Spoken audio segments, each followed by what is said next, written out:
Hello, everybody, and welcome to the Lab Rats Entertainment Podcast. My name is Ezra, and I'm joined by Ahmad and Sawyer.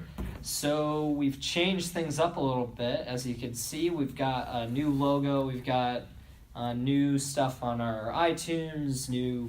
A new name. We're the Lab Rats now because we work in the film lab and we're kind of ratty. So Yeah. you know, I know Ezra is.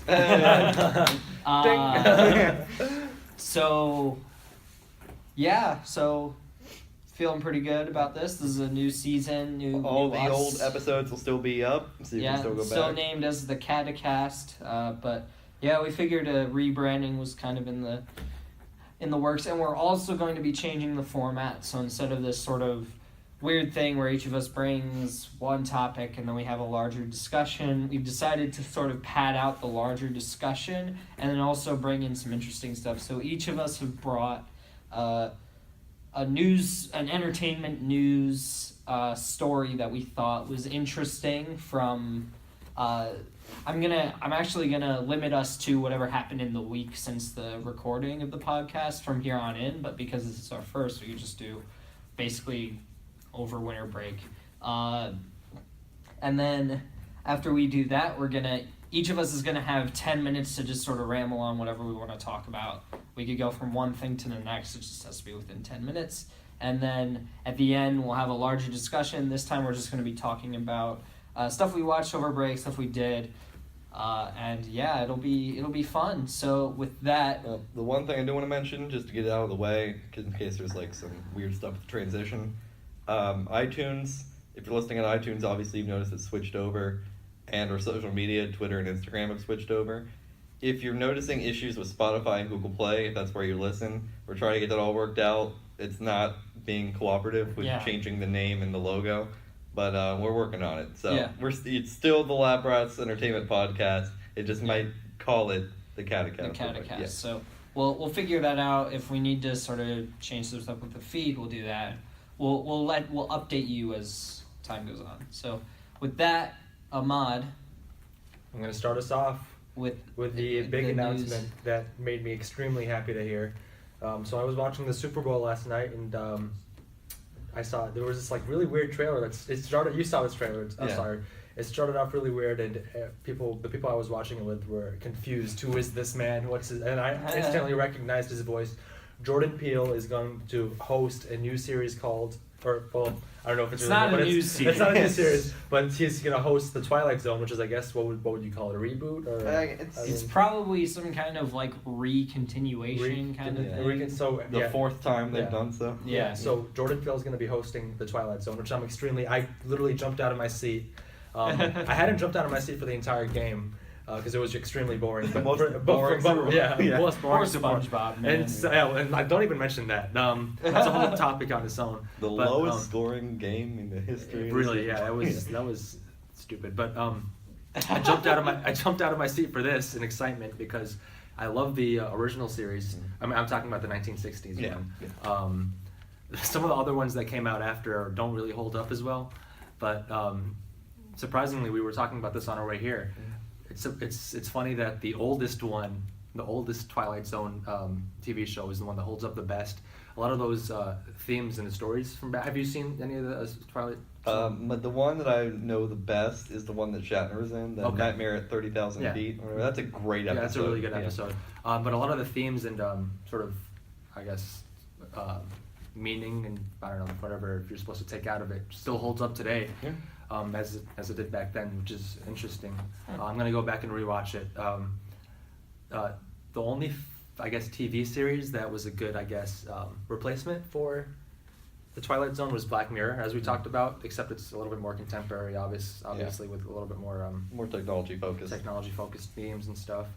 But yeah, I'm excited about that, and that's what I thought was interesting about the Twilight Zone is how, even though people don't really talk about it, how influential it's been. Mm-hmm. There are so many shows that are anthologies now, and it's really Twilight Zone was the first one to really push that as a format. Yeah. Because I guess there was Tales from the Crypt, which I guess is more horror focused rather than sci-fi focused. But there was that, an American Horror Story, Black Mirror, and then not to mention the other, I guess counting this one, 3 versions of Twilight Zone. Oh yeah. So this is kind of going off of this. It's kind of separate, but I also saw another anthology, something that looked like it was an anthology series, Scary Stories to Tell in the Dark. Is that a movie or a show? I only saw part of the trailer. Well, I would hope it's a show, because if it's a movie, I don't know how they're gonna do that. I don't know. But I hope it's like an anthology style, like the Twilight Zone would be.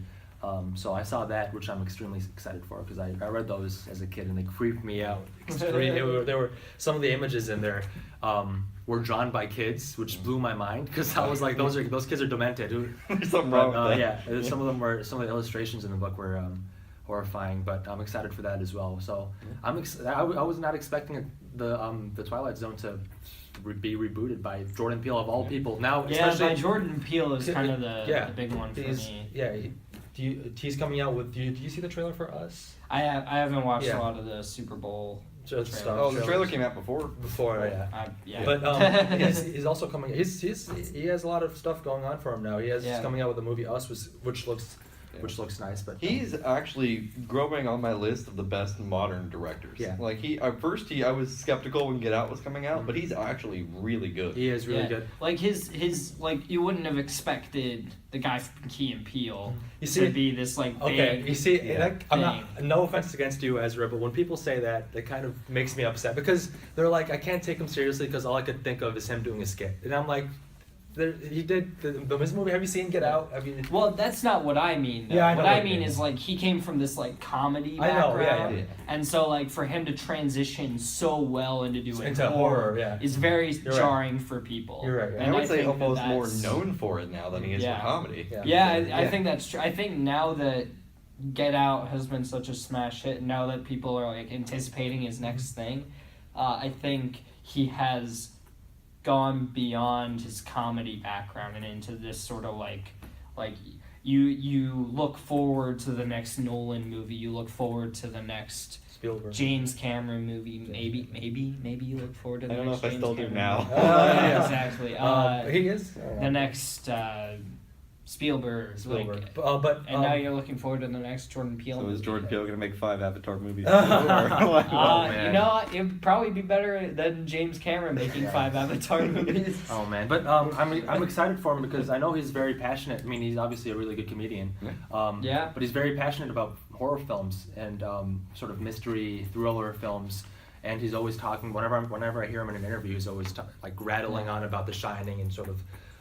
Another film that inspired him to do Get Out. So I'm excited. I'm excited to see what happens. I hope he eventually does other stuff. I don't want him to just stick to horror, but I think you brought up a good point with because you asked whether or not he would be directly involved in the script writing or just being like the host. It's the host, yeah. So I mean, I don't know. Hopefully he. I think like he'll probably, if the way I'm understanding it from the news that I've heard about it, or at least what I'd like to see is. He hosts and kind of executive produce, but leaves and maybe does some writing. But he'll write and direct maybe an episode a season, and then just leave it to other up and coming horror or sci-fi directors or writers to kind of do their own thing. Because that's kind of what I've envisioned it being, is kind of taking a page from Black Mirror. Just you want to direct an episode, go ahead. Kind of thing. Do you have the chops? Do it. Yeah, which I would still love to see episodes from Peele, but if it's all him every time, it might get a little samey. Yeah. Well, and I think it probably doesn't serve it as well if it's just him. So I mean, I would hope it's not all him. But like if it was like a serial TV show, that would be one thing. But having different directors for an anthology series is very important because it keeps that anthology not just the same thing over and over again. The only worries that I have for the show is I'm worried that it being like a new version of that on the heels of how popular of how popular Black Mirror is, that they don't just copy Black Mirror. Hopefully not. Hopefully it's not really technology oriented, but sort of real life. I think part of the reason the show got greenlit, I think there's 3 reasons. 1, Jordan Peele being huge and wanting to do this. Yeah. 2, Black Mirror being huge and CBS wanting to capitalize on that. Yeah. And 3, CBS All Access needs known properties to get more subscribers. Yeah. They're already pushing Star Trek with 4 shows they got in the works. So it makes sense they're doing Twilight Zone. I'm really excited for it. I mean, if that's what they're after, they got me. They got me up. So I'm a huge fan. Yeah. I don't know if anyone could replace Rod Serling, the voice of Rod Serling. No, he's iconic. Iconic, but I think Jordan Peele is a good choice for this. Interested to see if them being on CBS All Access, if they can push the boundaries of what content they're allowed to do. Yeah. If they, Yeah. I don't want Twilight Zone to be too gory or Yeah, like yeah. that, I mean, but not gory, but more social commentary. That would be cool. Or like just kind of like what the original Twilight Zone was. Just Well, it's just like, make sure you're not sugarcoating every single thing about it. Yeah, and it's like, and hopefully it's not like way too political too. So Yeah. that's yeah, I think that might be the other thing is like, Jordan Peele is a very political director. Like his films deal with politics, so I think that's going to be a boundary that CBS is, or a line that CBS is going to want to tiptoe a little bit, is make sure that they don't like alienate people with this really beloved franchise, while also letting Jordan Peele do his thing, right? which And I so- have seen a little bit with CBS doing that because I haven't watched it yet, so I can't totally judge.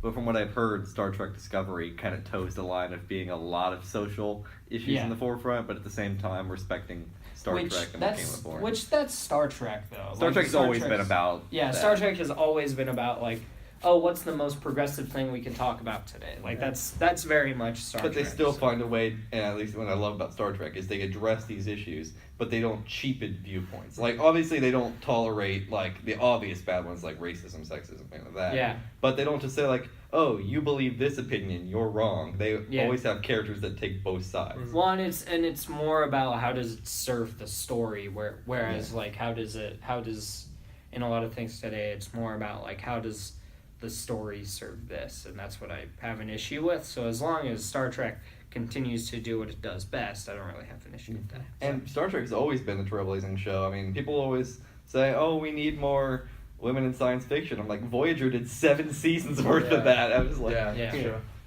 So, But yeah, the Twilight Zone. I'm excited for it, and that's the thing that's upcoming, and I'm excited for it. Cool. Yeah. So my news topic is not really news. It's more of like this weird rumor thing, and So- also it's like fans want it to happen. So does the creator. So that probably means it's actually gonna happen. Shaggy in Mortal Kombat 11. Shaggy of Scooby-Doo, where are you? Where are you? Exactly. So I mean, first of all, I want to start off. I want to say I'm a huge Scooby Doo fan. So I mean, Yeah. there's nothing that I don't like that I hate about this. I don't know. yeah. So this is the weird thing, right? So did the meme happen first, or The what meme did happened first. Okay, so The then, me- then, so then- so here's the timeline of events. For some reason, people decided that they wanted Shaggy in Mortal Kombat 11, which is fine. People want things in everything, right? But then people started memeing about it, and then Made me use 10%. Ed Boon tweeted about it. Well, the memes grew from just being, hey, Shaggy in Mortal Kombat, to being Shaggy is almost a literal god. Mortal Kombat. Yeah. Which Ed Boon also tweeted about. So I've it's seen, like concept art and stuff Yeah. like that. So it's like for me, I'm sort of just like, this is how you get me to buy a Mortal Kombat game. I mean, I love Mortal Kombat. It's one of the. It's always been goofy. It's not like Mortal Kombat is to be taken Yeah, serious. I mean, they have freaking Yeah. like Freddy Krueger, Jason. Who else do they have? They had Alien from Alien. Alien. I mean, like Predator. Predator. I mean, Yeah.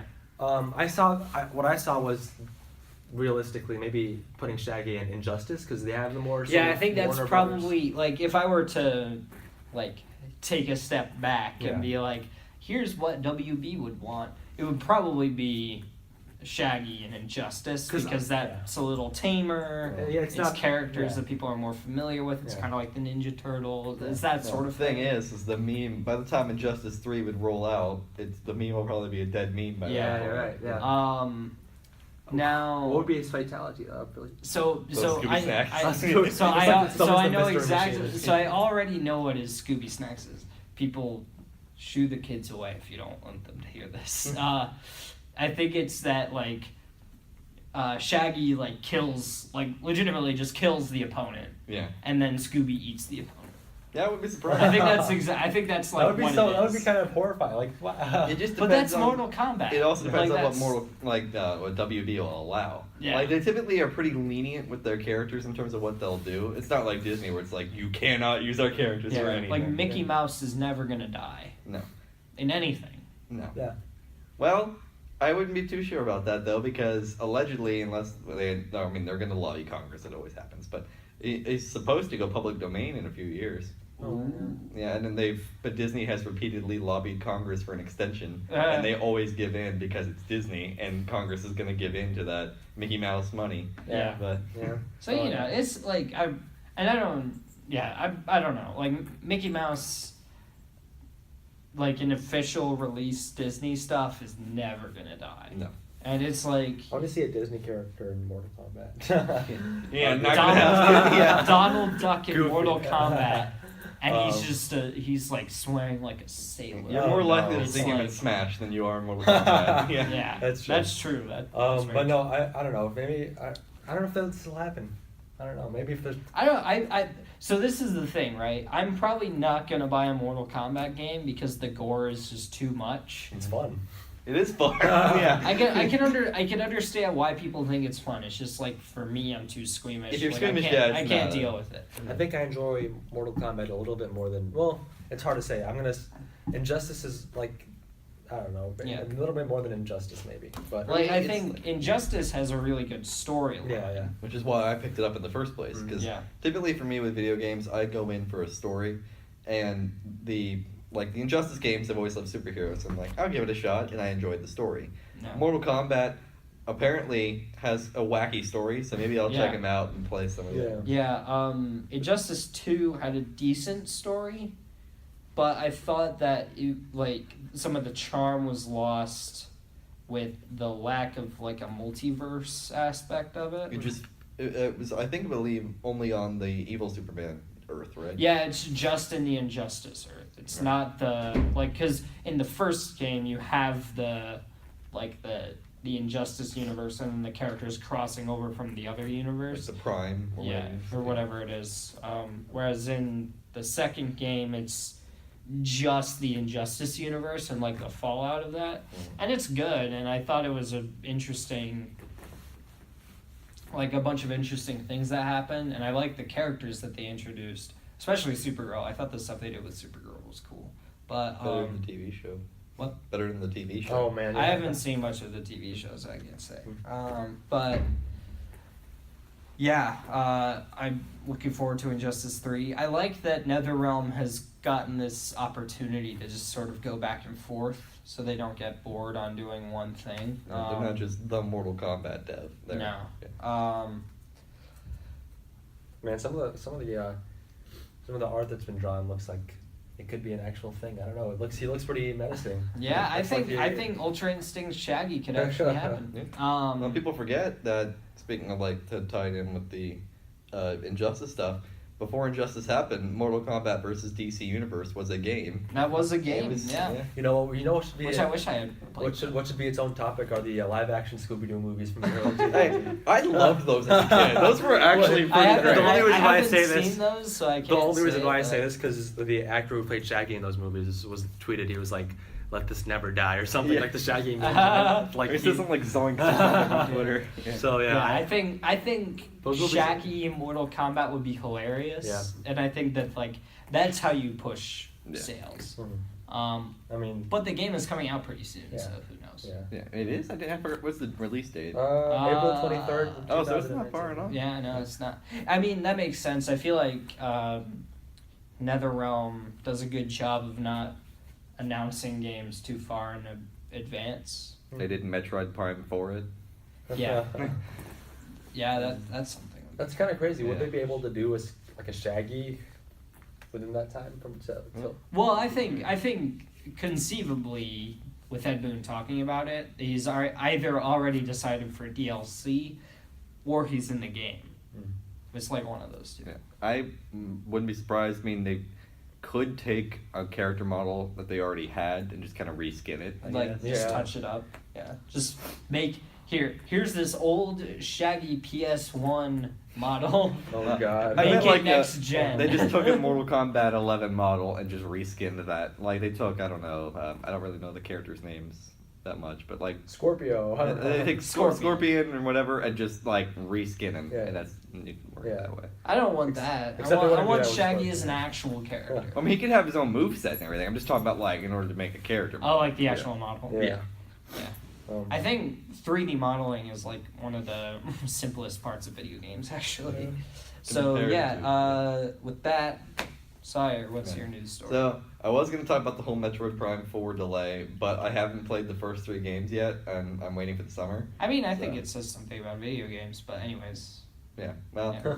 what I was going to talk about, and it kind of ties in a little bit with what I'm going to say, and I can address that. Mm. But there was a story, and I don't know who broke it. I think it might have been IGN. Maybe it was Kotaku. I don't know. One of the gaming publishers Yeah. put out a story. I remember reading about that this. allegedly the PS5 is going to have backwards compatibility for PlayStation 1, 2, 3, and 4, based on I think it was a patent in somewhere in Europe, I believe, for some kind of backwards compatibility rendering, or I guess Which, software, hardware. If this is true, is the most amazing thing Mm. in next gen consoles. This is how they win the 9th Yeah. generation, if they're still going to call it the 9th generation. This is how they win. Yeah, which the gaming generation numbers are highly disputed. Yeah, So. and they're also, now with the Switch, it's going to be even harder. But Yeah. Nintendo has always been. they've always kind of forgotten it. But yeah, so like that is how you win video games right there. For those of you who don't know, backward compatibility is basically when a modern system allows you to play games from an older system from the same library. So, Yeah. for example, with the Wii, you could play GameCube games on your Wii. That's backwards compatibility. Or playing DS games on your 3DS, stuff like that. Which I wonder if the PS1 Classic is maybe part of this. So I think that maybe getting our hopes up and saying like, oh, it'll let you play PS1 discs. Mhm. I don't think that's necessarily realistic. But I wonder if the PS5 will have a PS1 emulator, like a local emulator, Yeah. and they'll like throw as much of the PS1 library as they can on the Yeah. PS5, and so you can download Metal Gear, and Which you I would can do play it. immediately as Yes. soon as I get my PS5. You could download Metal Gear and play it. And then like PS2 game, and maybe they do the same thing for PS2 games. I'd be okay with that. And then like PS3, PS4 games, you can just run those, like have discs for It'll be those. interesting to see because there's 2 different ways they could do it. I think they might have been a little threatened by Xbox with how much the success of their backwards compatibility program is, because you can put in an original Xbox disc into your Xbox One, and it will play off the disc. And now you still have to download the game from the cloud when you put the disc in, but you can put in this disc you've had for the last 15 years, and it will still download an automatic copy. Now the library is a little limited. But they keep expanding, which is what I give them credit they keep for. expanding, and it's free, and how much goodwill could you possibly get? Yeah. Like there are games that I just can't play anymore, even though I'd love to play them, because I only have a PS4. Right? They've completely turned around the bad will the Xbox One had when it launched. Yeah. When it launched, people were saying, "Oh, Xbox is dead." Yeah. They've completely turned it Yeah. around. Now I think PS4 is still going to win out the generation. Oh, it already is. There's no way back. The generation's going to end like 2020. There's no way Xbox wins by that point. But I think Switch is coming close. Oh, wow. But Switch. This is my thing. Is like, I'm just gonna say this for like 2 seconds.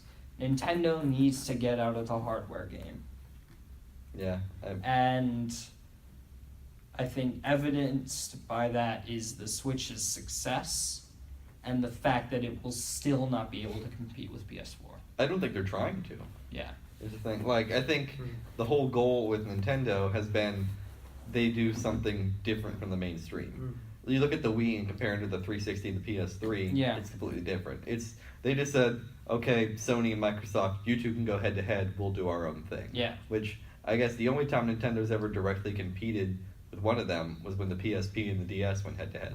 That's really the only thing I can think. DS won that one out. DS won that. Yeah. That was like it was like 0 to 10. Honestly, like, It I was think that was a massacre. I don't think Nintendo's gonna go the way of Sega, where they just are completely out of the business.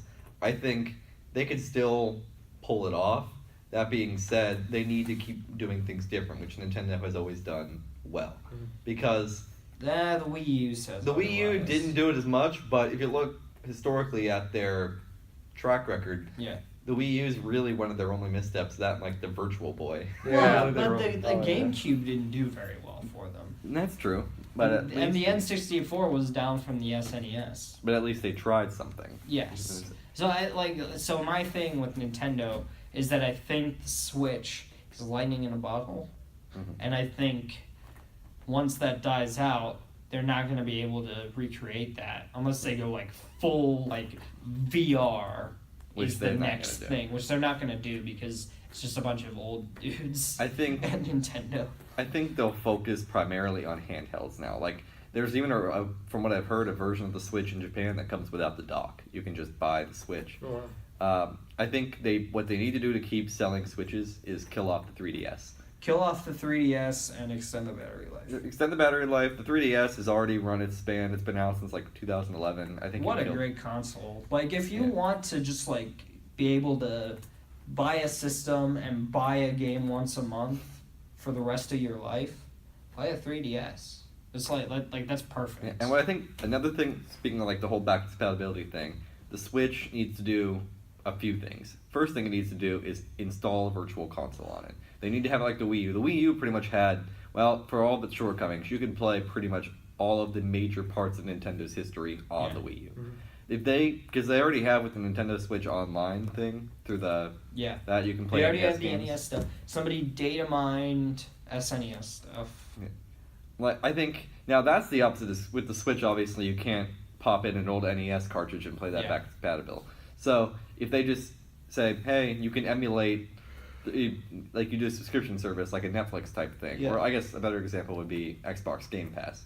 You Yeah. pay for Nintendo Switch Online, and you've got access to the virtual console for the entirety of Nintendo's Yeah. past history. I think that wins you. I feel like numerous Nintendo sales. just needs to take down the barriers within its own company. I think that's part of the issue with the backwards compatibility thing at Nintendo. Is it's just like I feel like the two divisions that like the marketing division who knows it would be a really good idea to just have SNES games. Like if you can just play them, nobody really cares about the UI. Whereas like the team that's actually like developing your ability to play these games is like super concerned with this like quality control of like how you access these games, and it's just like these two divisions seem to not know what the other one is prioritizing. So like if you would just let the marketing team like just let that like if you just told the development division at Nintendo that all the marketing team needs you to do is put this list of games on the Switch. It's like boom, like 5 months, you get N64 emulator, you get a Wii emulator, GameCube emulator, Wii U emulator. Like They could even those do Game things- Boy if they wanted to. Yeah, like those things are not hard. Like people have already made those things. Mhm. There's already a Switch emulator. It's like Yeah. it's not hard to do. The emulators are not hard to access. I mean, like, legally, yeah. There's just some Yeah. barriers with Well, that. emulators themselves are not illegal. It's It's like the ROMs. running the games Yeah. is illegal. So But Nintendo already has the ROMs, so it's like they could that's my question for Nintendo here is why haven't they done it? It is yeah. now I'm not a programmer, but of all the things that you could do to easily gain, I guess, Goodwill. brand loyalty and goodwill, is just put all your old games on the Switch store. Yeah. I don't want it behind a subscription paywall.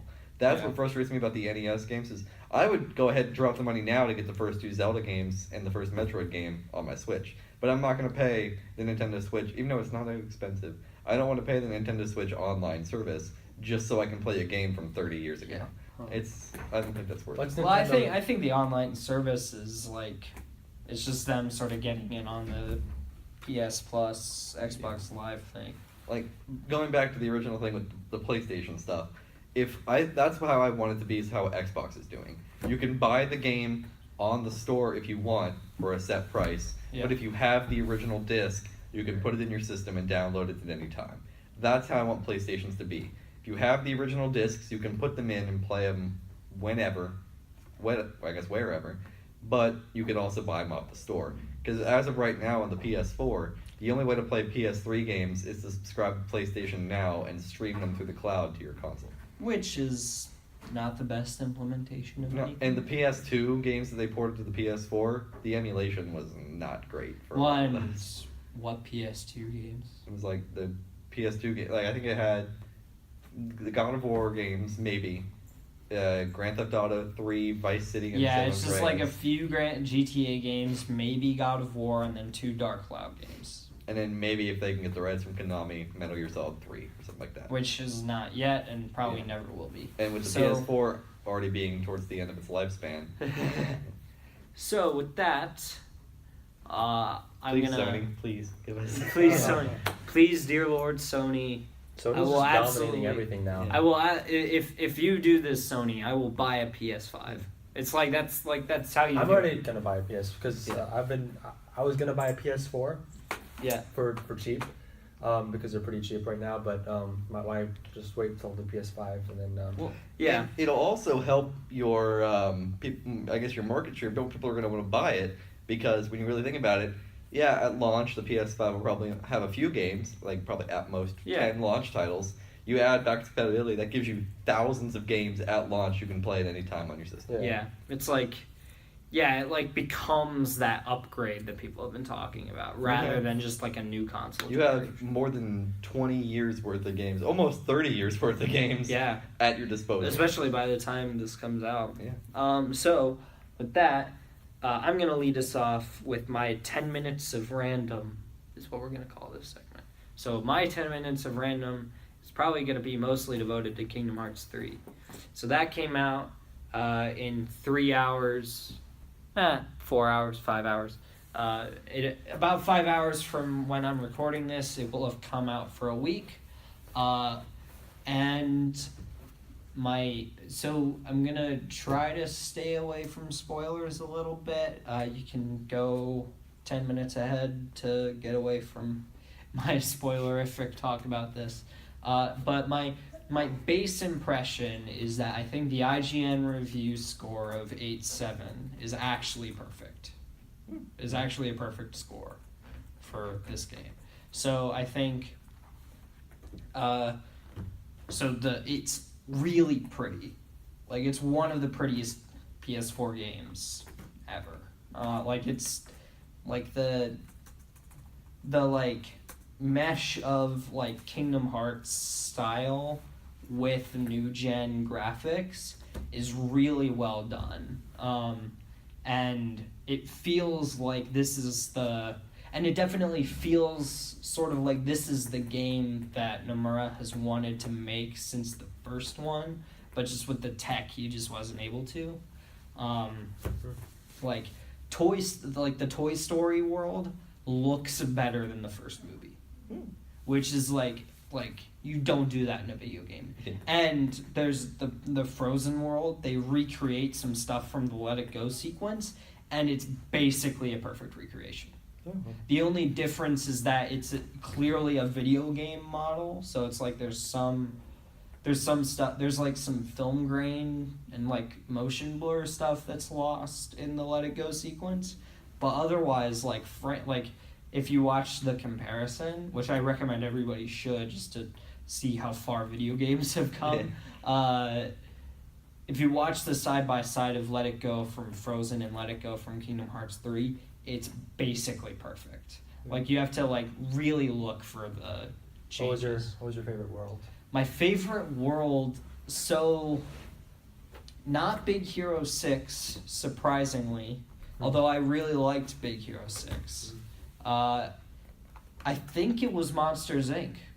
Which I was not like, I like Monsters Inc., don't get me wrong, like I think it's really good, but I was not ready for my favorite like Kingdom Hearts world experience to be Monsters Inc. I thought it was absolutely going to be either Pirates or Big Hero 6. It was going to be one of those two. No, it was Monstropolis, mostly because I think it did the best job of putting the Sora, Donald, Goofy trio into the world, and it really felt like they were like part of the storyline of it. It doesn't recreate the movie. It's a different sort of, like, it takes place after Monsters Inc. It's sort of like it's not a real sequel. It's sort of like a de facto, like, oh, what would have happened if. So I felt like it did the best job of that while also being the most fun. I thought that Big Hero 6 probably had the best like plot line of the worlds, but I felt like some of the gameplay stuff was kind of repetitive. Yeah. And the rest of them, like, I think probably in order, like, favorite to least favorite, even though I thought most of them were pretty great. I think Monstropolis 1, Big Hero 6 2, Pirates 3, Tangled 4, Toy Story 5, Frozen 6, and is that? Oh, and then Winnie the Pooh 7. I didn't even know they went to the 100 Acre Wood. Well, the 100 Acre Wood is just a mini game world. Yeah. So it's just like, it doesn't really have any. I was gonna say, 'cause I didn't see it in any of the trailers. And and one of the reasons that I like one of the reasons I like Monstropolis the most is there is a legendary scene with one of my favorite Kingdom Hearts villains in it. Like the end, like the last cutscene in Monstropolis is basically perfect, I think.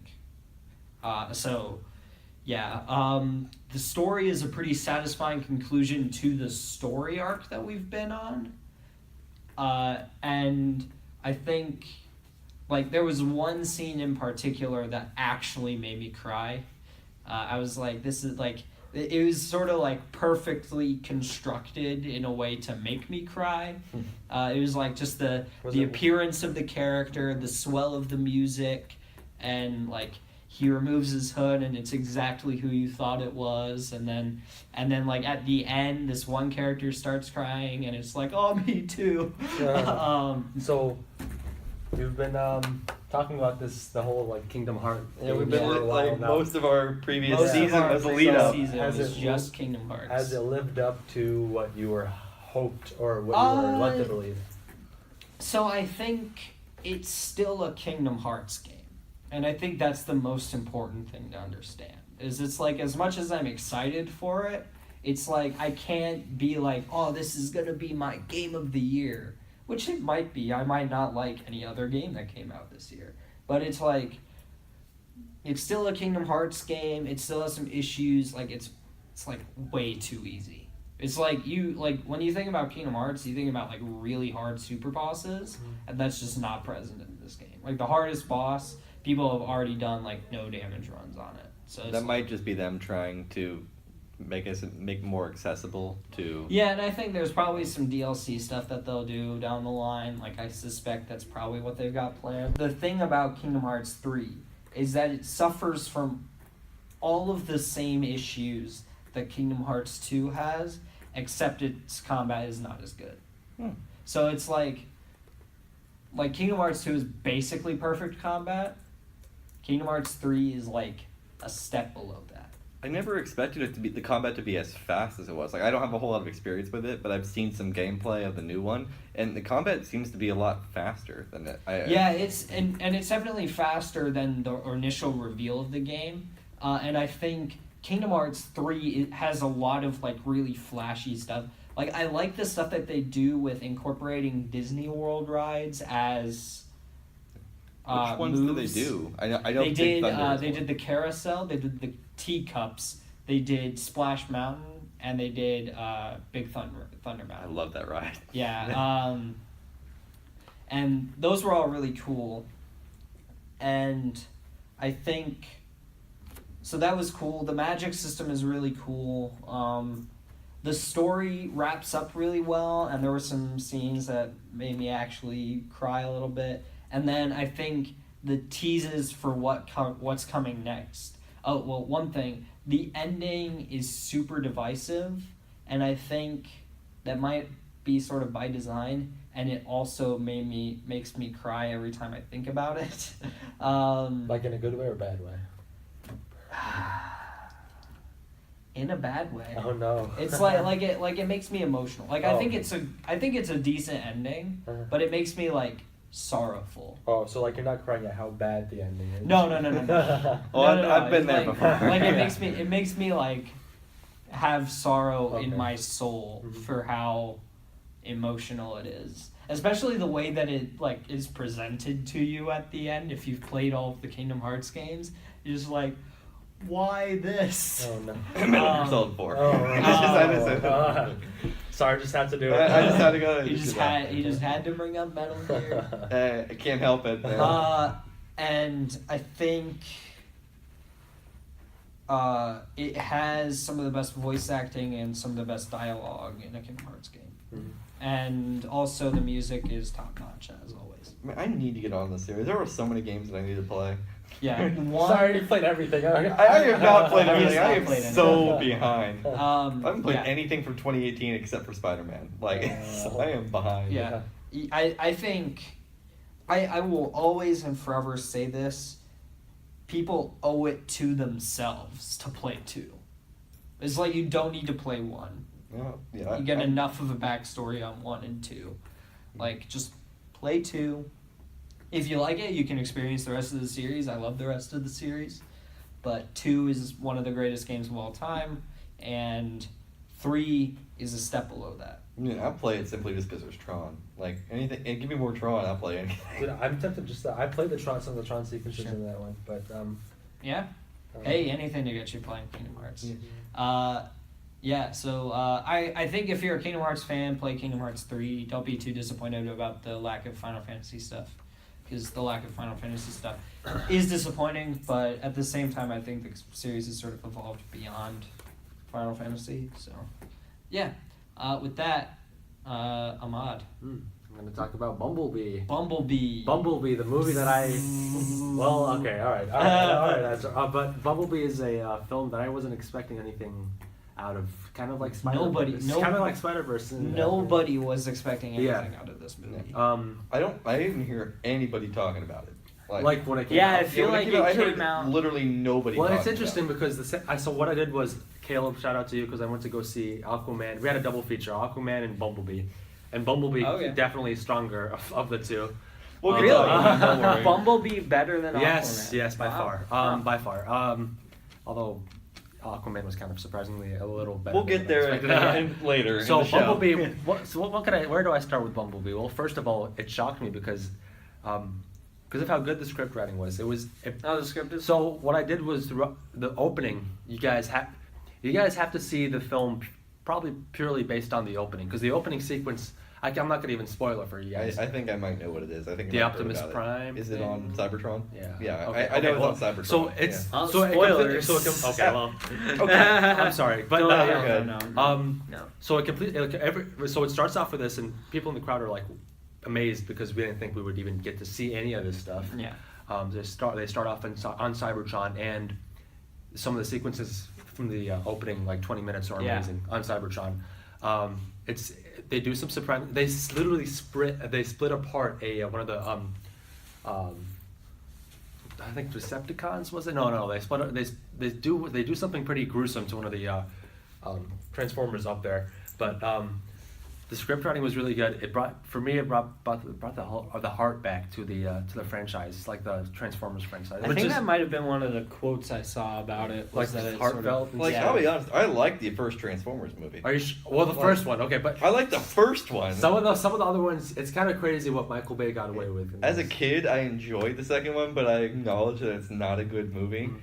4 gave me a headache. 3 I barely remember, and 4 5 I is- didn't even see. Yeah. Four is the only one I've seen. Okay, four. Okay, so I'm not even joking about the headache. I literally came out with a migraine after I saw it. so Mark Wahlberg, the one with Mark Wahlberg was 4. 4 and 5, right? Yeah. 4 and 5. So I saw 4. So here's the thing about 4. 4 wasn't horrible. 4 wasn't horrible. It was serviceable because I got to see some.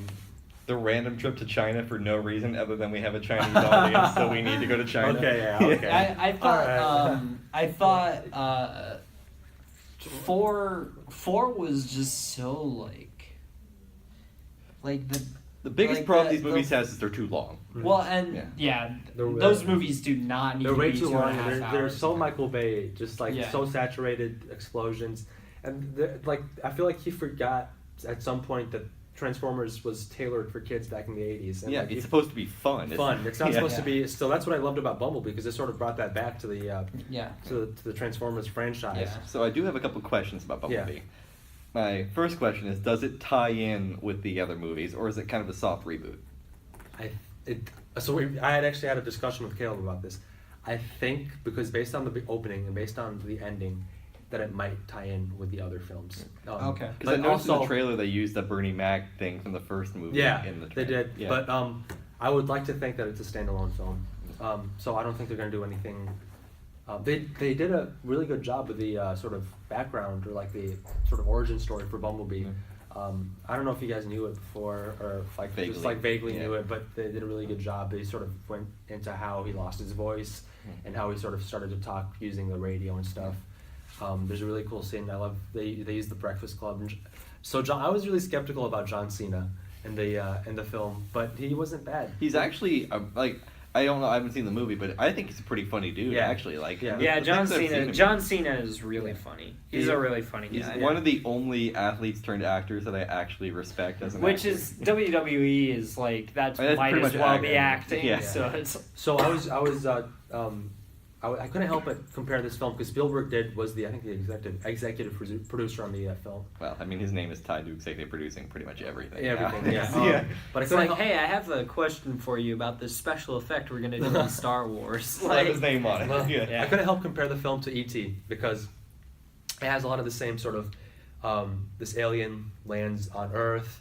John Cena is out to sort of quarantine and contain this alien, bring him back, and sort of like I think they try to sell him or they want to like sort of dissect him or something, like rip him apart and sell him. Who knows? But I couldn't help compare it to E.T. and in a good way. I think it was sort of. I feel like it kind of worked better because it was it was set in the 80s and it's I mentioned the Breakfast Club and it's very like 80s nostalgic, so that was kind of cool to see. So yeah, I think One thing that I noticed in the trailers, and it didn't make a whole lot of sense to me, and I wondered if they explained it. Why did the characters, I guess the Transformers, when they're on the sequence in Cybertron, which I actually remembered was in a trailer, they had, it was one of the later trailers or TV spots to show Cybertron.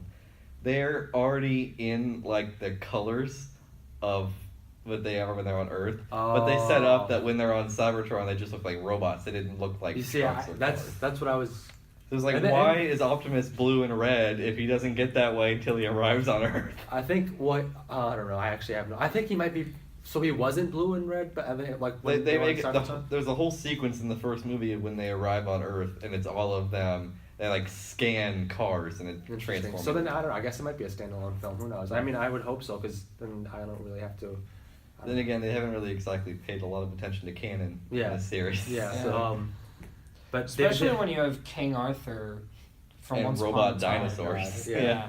It's like well, I remember watching the fourth one. I was at like a friend's birthday party, and so we went to see the fourth one, and I hadn't seen the other ones. So I was like, so what was the deal with that sword and the robot dinosaurs? And he was like, oh, that just came out of nowhere. And I was like, what? Well, that was when like Sam Witwicky goes to robot heaven in the second movie. Yeah. Which doesn't make any sense. It's like, oh man. Haley Steinfeld in the film did amazing. I love her. I do in like her everything, a lot. and everything she is, and she's absolutely amazing. I was gonna say, it was pretty gruesome. So I remembered this. I was trying to touch on this earlier, but they literally it's pretty gruesome. So this is kind of a spoiler. They rip apart an Autobot, like the Decepticons do. They like this. It's kind of a gruesome scene, but there's no blood, obviously. I mean, but like, yeah, robot. But like, so they rip them Yeah. apart, and I'm like, whoa, they did that in the first movie too. Spoilers. I think. Did they really? Yeah. Megatron tears. I think the robot's name I'm is sorry. Jazz. You guys Oh. keep saying spoilers. How do you spoil Transformers? Yeah, that's it. Like, That's I what I mean, want to know. the end of the first movie, Megatron tears apart some Autobot that like had 2 lines of dialogue. Yeah.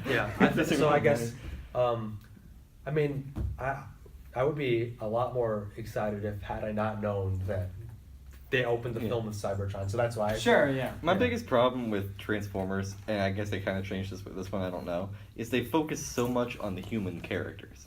Like, Yeah, you're that's right. what, that was my big issue with 4. Is I was like, I want more Optimus Prime. Which is I why don't give 2 darns about Mark Like, Wahlberg and his daughter. In a day and age where we have an entire trilogy of movies devoted to a CGI ape that barely talks, Yeah. you can make a movie about talking, Straight fighting robots. robots. You don't And- need to have the and human it's not People that would go hard. to see it. No. About to what I want to also say that Bumblebee did a really good job balancing that. So it wasn't really just Haley Steinfeld, and it sort of balanced both of them in a sort of.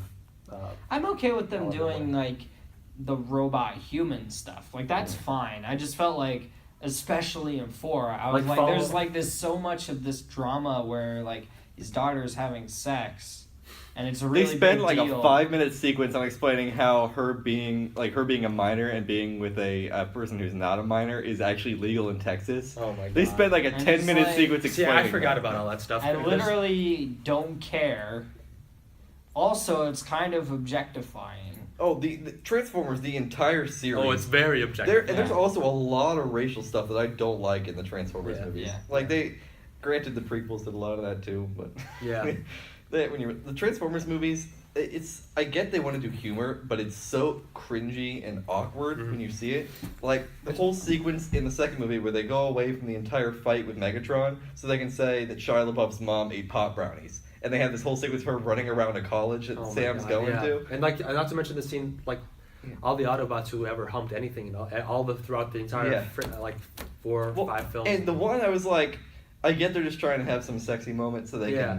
can, get appeal people to in whatever scenes. audience. The scene where no, you haven't seen the second one, and obviously no one really care about spoilers for Transformers. There's a scene where Sam's in college, and there's a Decepticon that I guess finds like some kind of way to disguise itself as like a college-age woman. Yeah. And of course, it has to be a Victoria's Secret model type woman. Yeah. And she comes in trying to get to Sam because he's got a shard of the Allspark or something. I don't remember why. It doesn't make any sense. And they start making out. All of a sudden, hi kids. They start doing that, and as they're doing this, they have like a tail that comes out from behind her skirt, and they Oh basically my just gosh. show her borderline naked Yeah. as this robot tail's coming out from behind her. Yeah. And they're like, It's overly it's Transformers. This was I and know then they like spend a whole sequence about how he threw up because she tasted like motor oil or something like that. I'm like, yeah, that's right. That's really? right. Was that necessary? Oh Like, my why God. does like, Or like why the is frickin- this in my Transformers? or I the just whole- want Optimus Prime giving speeches and then fighting people. I just want to hear Optimus Prime. Like that's what was cool about like Bumblebee. You hear Optimus Prime's voice, which is awesome. Yeah. They open with It's like that. in 4, he's like barely there. It's like he. Yeah. And he just blasts off for no reason. at the beginning of the Yeah, movie. it's like I don't remember there's like this weird thing where it's like your creators didn't tell you the truth, and then he's like blasts off to like destroy the creators or something, and I'm like, what is happening? Yeah, they don't set anything up. Like, that's the thing that frustrates me the most is you could make such a great series out of this, Yeah. and they refuse to do anything worthwhile. I Yeah. haven't seen Bumblebee, so I don't know. So I mean, I guess to wrap it up, going off that, Bumblebee they is did pretty do good. something. They did do so. Yeah, it's pretty good, and they did do Okay. exactly what we needed Hey, them to do. maybe I'll go see Bumblebee now. Yeah, and there's nothing overly sexualized about it. They don't try to take advantage of their audience members, and they bring back the heart to the. They don't do any of the Transformers. like overtly racist No, Transformers. no, with the overly voices nothing and- racist, sexist, or Oh anything. yeah, so, I forgot about so- that. Oh, they've done. There was like at least one in each movie that yeah. was. And Yeah. Haley Skids and Steinfeld. Mudflap? Yeah. Oh. Oh. my God. No, that's. But Haley Steinfeld is definitely an appealing lead, and She's great in everything. yeah, she's great. She's a great actress. And True Gray was really good, but We'll yeah. talk more about her when we get to. To our what we did. Yeah. So Sawyer, Yeah. Yeah. What's your So your 10 minutes? My 10 minutes is just going to be kind of a hodgepodge of stuff. It's going to be kind of whatever, I guess. So the Whatever. first thing I want to talk about is, as I addressed when you were talking about Kingdom Hearts, there's a lot of stuff I haven't played yet. And over the summer I decided, you know what, I'm going to play through the Legend of Zelda series. So I started looking at This summer? This summer. Okay, this past summer. No, this upcoming summer. Oh, this I'm going to upcoming play. summer you're going to Yeah. play The Legend of Zelda. Now, the only ones that I've played were the original game, like maybe 10 minutes of the second game. Okay. Probably we get like a good couple hours of Link to the Past and a good few hours of Ocarina of Time. Okay. So I'm not very experienced, but after playing way too much Smash, I was like, and I was playing as Link or Snake Yeah. or both of that.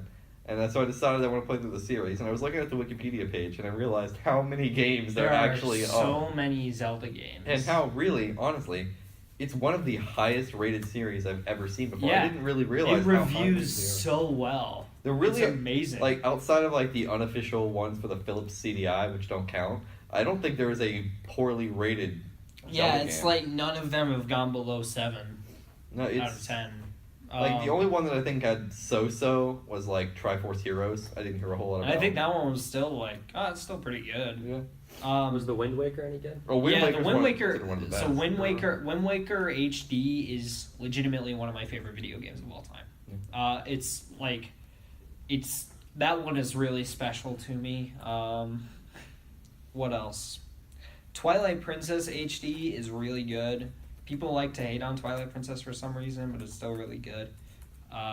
Skyward Sword I never beat, but I think it's a neat concept. But I just want them to like. I don't like the motion controls zeitgeist. So, Yeah. Breath of the Wild is terrific. That's like video game perfection. Right Majora's there. Mask. Did you So my thing with Majora's Mask is that I buy it like every 2-3 years or something like that. Like I'll buy a new version of it, Yeah. and I get through like the first temple, and then I stop because I just like can't do it anymore. Is that Like, just like what- it's is just that- like I think it's a neat concept and I think it's a good idea, but it's just like it just doesn't Yeah. grab me.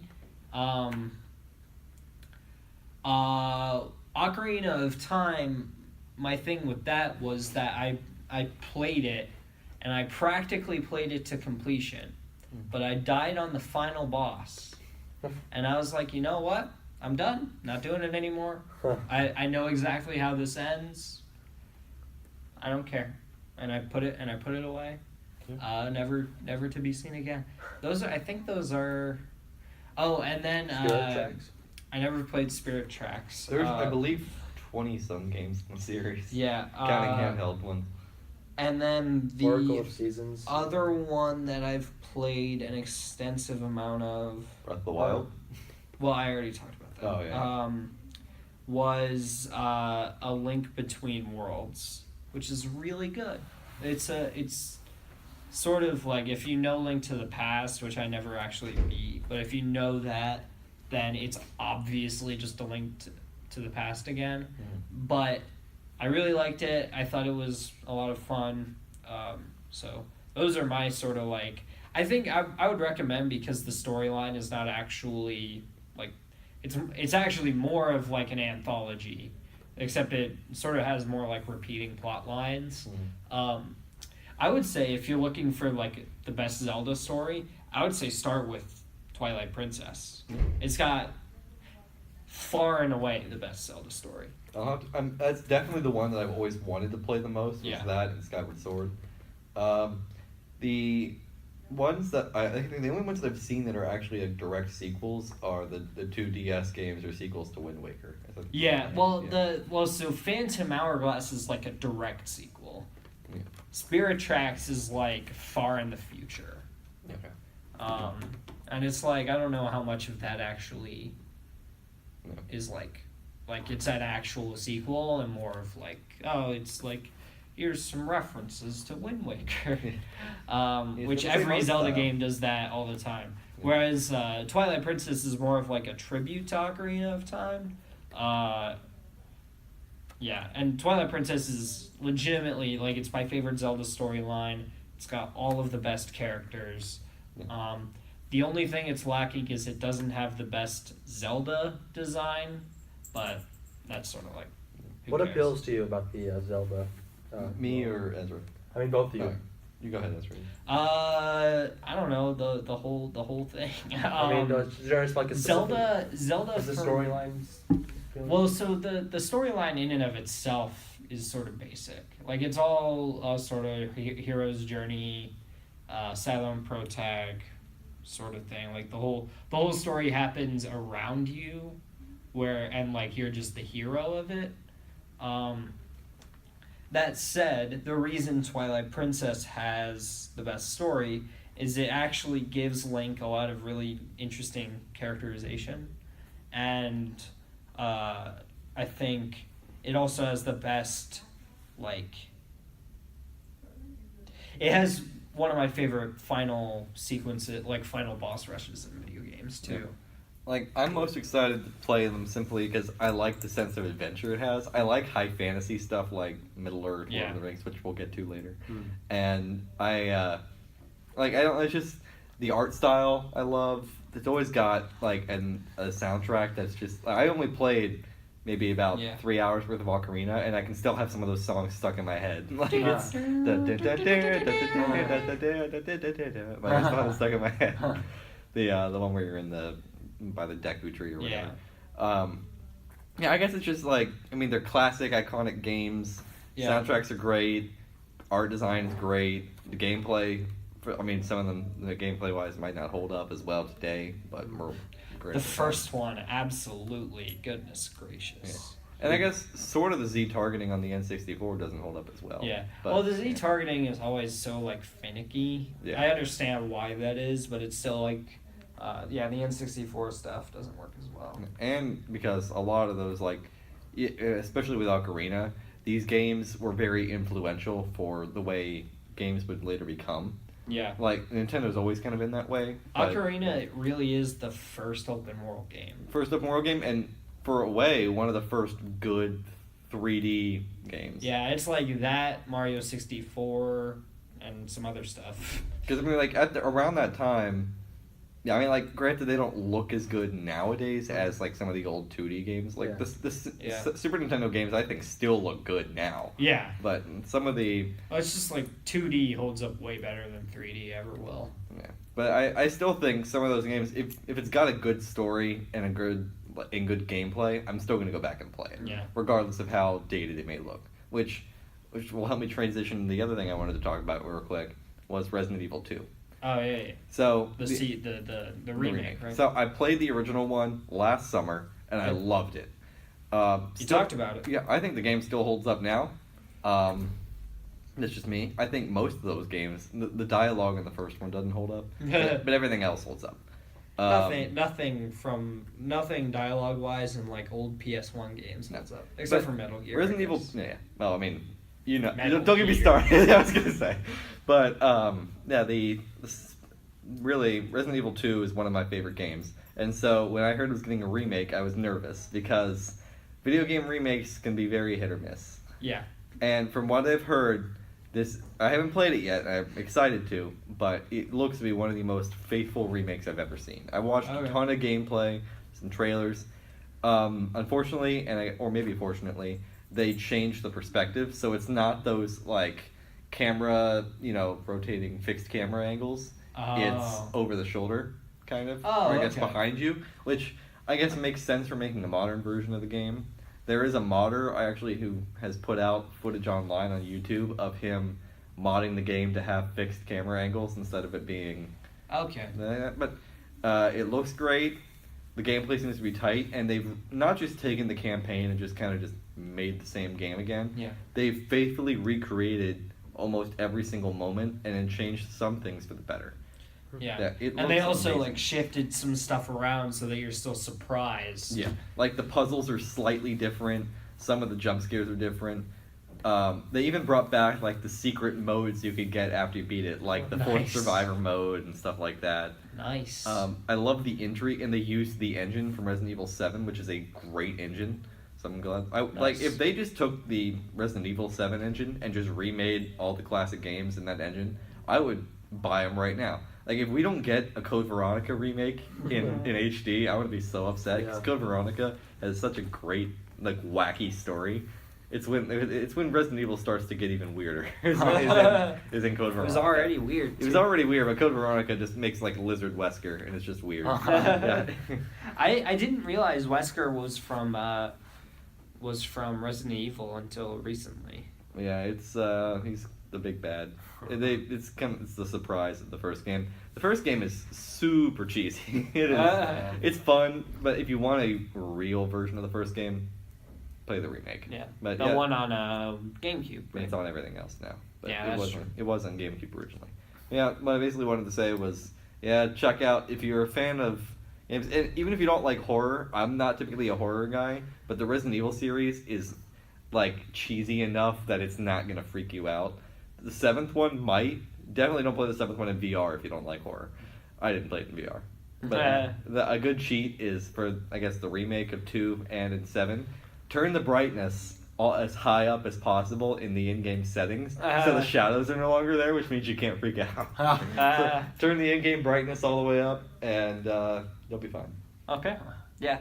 So with that, we're gonna move into our sort of hour-long, the gauntlet. Yeah. What did we do over winter break? So the very first thing we need to talk about is Spider-Man. Into the Spider-Verse has taken its place at the very top of Spider-Man movies. For me, it's number 2, but it was close. It was a close number 2. Oh man, I want to. What's number 1? Oh, Ezra's gonna hate me for saying this. Oh, Spider-Man 2. I would say this is number 1 for me. I just can't do Spider-Man 2, but that's just the only reason I think that's number 1 for me is just due to sheer childhood nostalgia, and I love the artwork. I mean, like, the art is great in Spider-Verse. So I think your opinion is invalidated by the opening of Spider-Man Into the Spider-Verse making fun of Spider-Man 3. Yeah, it does. Like, I think that's like actually why it's the best. The second it opened with that, the second I saw that, I was like, this. Yeah. So I watched this with Caleb, and he actually jumped out of his seat in excitement. It was amazing. Like, it was amazing. He was like, oh, yes. The best part about this movie is that it understands Spider-Man. It understands Spider-Man. It understands Spider-Man memes, and it respects the history of the character. Yeah. Like they'll acknowledge. Okay, are we gonna do spoilers? Yeah, spoilers. Okay, spoilers for the Spider-Verse. That ending credit scene is God. one of the greatest things I've ever seen. Just the Spider-Man 2099 pointing at the Spider-Man. It was classic Spider-Man. It was literally just like me and a group of other people in the theater, Yeah. and they left before the end credits, so I stayed. Yeah. And I stayed. Most people now just seem to stay for the mid credits. They don't even stay for the end. And it was well worth the wait. That was amazing. I didn't think I would ever see that. It's literally the best end credits scene ever. Oh man! But it's only rivaled by the end credit scene of Wreck-It Ralph 2. Which I haven't seen. So. You haven't seen the end credit scene of Wreck-It Ralph 2? Yeah. I saw the movie. I just walked out before. What was it? Do you mind if I tell I you? don't care. It has no bearing on the action. Man, it's got. So they tell you, like, and now a sneak peek of Frozen 2, and then it cuts to Ralph singing "Never Gonna Give You Up." Oh, makes sense. They actually rickroll the audience. Yeah. It was actually when I saw. So I got super hyped about a Frozen 2 trailer. So I stayed for the part where they're like, do you remember the bunny eating scene? trailer? And they're like, yeah. I stayed for that. That was cool. But I got like super hyped for Frozen 2. I was like, I'm so ready. I love Frozen. Oh yeah. Frozen was. I mean, everybody talked about it, and I know it's always overhyped. When I first saw it, I was like, this is really good. Yeah, it's a really good movie. I really like Frozen. Anyway, back to Into the Spider-Verse. Yeah. Back to Into the Spider-Verse. Let's just talk about the technical. Yeah, the art style is so something good. I haven't seen, never seen. It did take like a few minutes for me to get used to it at the beginning, just because it was a little bit jarring. But once I got used to it, I really appreciated it. Pick it up. Yeah, there is some inconsistencies with the way that the characters move can sometimes be a little bit more jagged than I would like. But everything besides that, like, it's so visually interesting to look at. with like with the text on the side and and the thought bubbles. And the little hidden ones in the background too Yeah. are so funny. Yeah. Like, did you guys notice the shot when, I guess we're doing spoilers, when they're running away from Doc Ock and he throws like the bagel or something back and he just goes bagel exclamation mark at the back. Yeah. It was just so funny. I don't know why. It's so well crafted. There's a lot of detail, like especially when it comes to. I told you about this animation class we took. Though there's when it comes to animation, this is why I respect animation a lot more now. And I mean, even back then I used to before I even took the class. Nothing in the frame is Left to chance. Left to chance, or like just with like when you film something digitally or with like actual movies, some stuff could happen in the background, lighting and stuff like that. It's all up to. I mean, sometimes it doesn't work out the way you exactly want it to, but with animation, it has to be exactly. You can make it exactly the way you want it to, and that's what they did with this film. Yeah, it's also an achievement in respecting your audience. Mm-hmm. Yes. Because it goes in and it's just like the film literally tells you might as well tell you you know what happened. Yeah. You know what I've done. Yeah. It's like you know who I am. You understand Yeah. Even though like people not a lot of people know the Miles Morales story, but we all know the Spider-Man story, and it did such a nice job tying in all these sort of backgrounds, the background sort of where these characters came from, upcoming stories, into the sort of film. And I love how they're not afraid to get wacky and weird. Yeah. They'll just say they're getting very comic booky in this one with the multiple universes and different incarnations. John and Mulaney- John John Mulaney as Spider-Ham was actually Spider-Ham perfect. was Like really when he handed Miles the hammer at the end, it'll fit in your pocket. It'll fit in your Yeah. He's all sad and he's like, take this. That's what I It'll wanted fit to in talk to you your guys pocket. about. I loved how they sort of cut back and forth between the sort of backstories for each Spider-Man For the last Spider people. three that they Last three. introduced. I love how because sometimes obviously that could be a little sort of slow, or sometimes cutting back and forth like that doesn't work in films, but they used it very well. And I love how they just roll with it. Yeah. Like, they don't spend a whole lot of time saying, oh, we need to develop this character, and what was great about the humor, especially, is that they don't take time to dwell on the joke and make it ruin a dramatic scene. Yeah. Yes, there is humor, and it is hilarious humor, but it doesn't do what the Thor movies did, where the humor breaks the tension. I guess the specific scene I'm talking about is where, I guess, Peter webs up Miles into his chair, and then there's that scene where they're all outside. Oh man! And I think it's Spider-Ham or Spider-Man Noir makes a joke. But it doesn't. It's subtle enough that it doesn't break. Well, and there are several instances where Spider-Man Noir,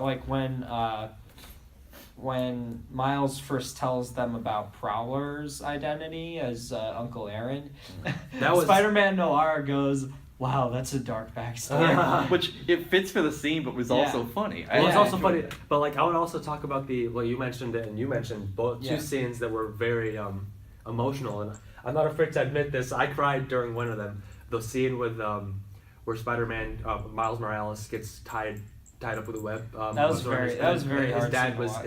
on the other His side. dad was on the other side. That was so right now, man. That was sad. But one of the more yeah. shocking scenes, even though we as an audience knew that Prowler was the uncle, was when he takes his mask off on the roof.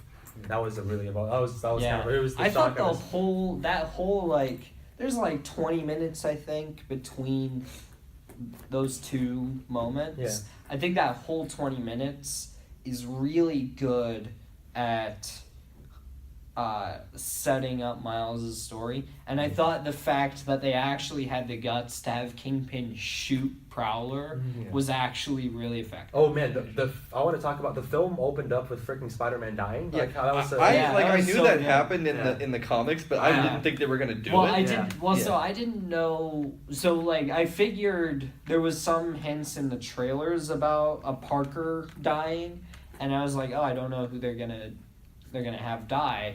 And I thought it was really effective to have Miles's Peter from his universe die, and then have a different Peter. That whole sequence was fantastic. Yeah. The world finding out about him and his Yeah. remembrance Yeah. is one of my favorite scenes in the movie. Yeah. Just because I've loved Spider-Man for so long, Yeah. and that whole sequence of just like the whole city coming together for like the hero is just and they're like, it doesn't really matter who he was, like, but he Spider-Man's- was still a good guy. yeah. Spider-Man was they kind of did the whole Batman thing where Spider-Man's an idea. It's not Yeah. necessarily. Oh man, and like Yeah. this, I mean, I'm just getting goosebumps thinking about it. The Stan Lee quote at the end tied in Yeah. very well to the That entire made me meaning so of, sad. Like the entire meaning of the film. it works as a great Yeah. scene for the meaning of the film, but it also works as a great tribute to Stan Lee. Yeah. Like it's a this. I mean, sure he's gonna have a cameo in Avengers 4 and Captain Marvel because I already said they pre-shot those. Yeah. But like this is for me going to be the last cameo he had, and it's a great kind of remembrance from him. And I mean, this was his favorite character, right? I mean, This was his essentially It's his his baby. baby. Spider-Man, yeah. I mean, Have you seen the Toy Story 3 No, I have seen it. meme of like I have seen that. of the scene, but it's like they replace them all with it's Kevin Feige as the girl, Yeah. and Stanley has all of like his Marvel characters, and Woody is Spider-Man, and it's like he has to like really think about whether or not he's gonna hand it to. It's like take good care of him, Feige. okay? And I was like, oh no, I can't do this. Yeah, I thought, and like the roster is also perfect, right? You have Miles. I think Miles being the choice for Into the Spider-Verse is really smart because I think it's a good job of introducing a new, different Spider-Man, and also talk about writing a. So Gwen Stacy's in the film. yeah. And her character was. The I best thought it you was could- perfect. The best you could write, making a strong female character as best as you can. Yeah. For a Spider-Man film like this was. Yeah, it was like for a character like Gwen Stacy to actually take the place that she did in that movie and really hold on to it. Like I thought that Gwen Stacy like had that role and just made sure she did not lose her place. Haley Steinfeld was. We Well, talked about her and before. Yeah, there's yeah, one yeah. thing with her I wanted to address, but before I forget, I also Yeah, wanted to state Yeah. the scene. I do like how they humanized Kingpin too. Oh, Yeah. Oh, It's yeah. very The brief Vanessa and it's subtle, but they give him reason. It's not like he's just the maniacal bad guy. Yeah. There's a reason why he's doing. Well, what he's doing. still the maniacal bad Well, yeah, guy. but he's not just a I'm going to take over the world Yeah. kind of But character. near the Yeah, end, actually near the end on the has train. a like Yeah. reason to. So here's what I really wish that I went into the film without having seen the trailer because I would have been genuinely a lot more shocked. I didn't see the Doc Ock thing coming. I didn't. I didn't see I the Doc Ock legitimately thing, yeah. had no idea the Doc Ock thing was gonna happen. But Nick Cage, obviously, I mean, come on. Yeah, I knew Nick that. Cage was Nick- perfect. Like as soon as she said Octavius, I almost jumped out of my Yeah. seat. I was like, I when I was shocked. heard that, I was like, oh, okay, Yeah, like yeah, that was a perfect. And even Peter's like, oh, he's really he's like, oh, okay. This is like how does this work now? Jake Johnson is like the. He was great. He was really good. He was I great, love yeah. him. He was in I believe Let's Be Cops and some other stuff Yeah. like comedy movies. He's a funny dude. He's a funny guy. I think he's kind of one of the more underrated. I thought it was really funny how they made Peter sort of overweight in this one. I was like, I was legitimately like, oh, that's an interesting version of Peter to bring into this world. I Is this thought sort of it was interesting to see downtrodden. a Spider-Man who doesn't want to be Spider-Man anymore have to teach somebody who wants to be Spider-Man. Yeah, Yeah. that was Like, very. that was a really cool dynamic. Some of the Yeah. animation. and I liked that Peter that version of Peter had done it for so long. Yeah. It was just like, yeah, this is sort of how it works. Like, there's always some sort of like Deus Ex Machina device where it's just Yeah. like, and I just called it Goober. Yeah, it's like they address that and that's what I love about this movie is they know how it works and they Yeah. poke fun at the tropes, which I guess is partially because wasn't it written by Phil Lord and Chris Miller? Yeah. Yeah, I Which think so. Yeah. I attribute most of the sharp script to them because the script Yeah. is great. Yeah. The script is terrific. And the one thing there's two things that I want to make sure I state. Yeah. First thing was I was nervous going into this because Black Panther had also come out this year. Yeah. I was worried that this movie was going to become kind of like how Black Panther was, where it was basically a lot of a political piece than it was a film focusing on its character. I'm glad they didn't spend a whole time of strong black character or strong female character. They just put the characters in and rolled with Yeah. it. They're just like, here's your Spider-Man, let's go. They didn't say, Yeah. you have to care about him or this is new, we're doing it because he's a black That's what I was character. trying to touch on was you don't have to. Yeah, you can have a very strong female character, but don't push her in our faces like, hey. They're not like, this is- hey, look, it's a girl. Yeah, They're like, exactly. they just say Spider-Gwen. Spider-Gwen, Yeah. and Which she's I- perfectly written, and let's go. Yeah, which I like. I will tolerate like 2 scenes in Captain Marvel of them making fun of that, and then the rest of the movie better be terrific. Which is why is Like- one of the things I enjoyed about Wonder Woman was other than like 2 scenes, in there and she's in like London or whatever, they don't usually do that. Which is what I partially hated about. Well, there's many things I hated about Ghostbusters, but which is what I really disliked about the Ghostbusters remake is most of that movie was just gender Well, politics. they're making a new Ghostbusters film.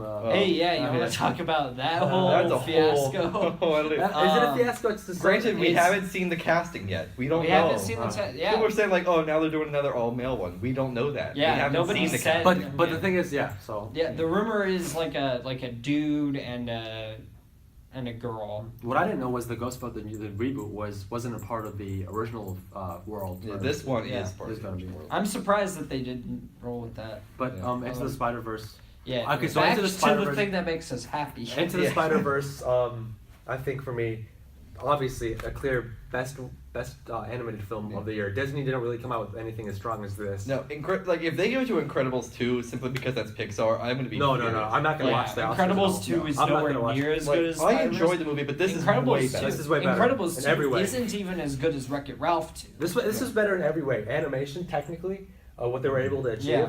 The story, how The much it sound is impacted. great. Sound was great. Sound is the terrific. script was sound Script as is terrific. This. So I always tell everybody this. Biggest disappointment of the year was Bohemian Rhapsody, just because it could have been a lot better.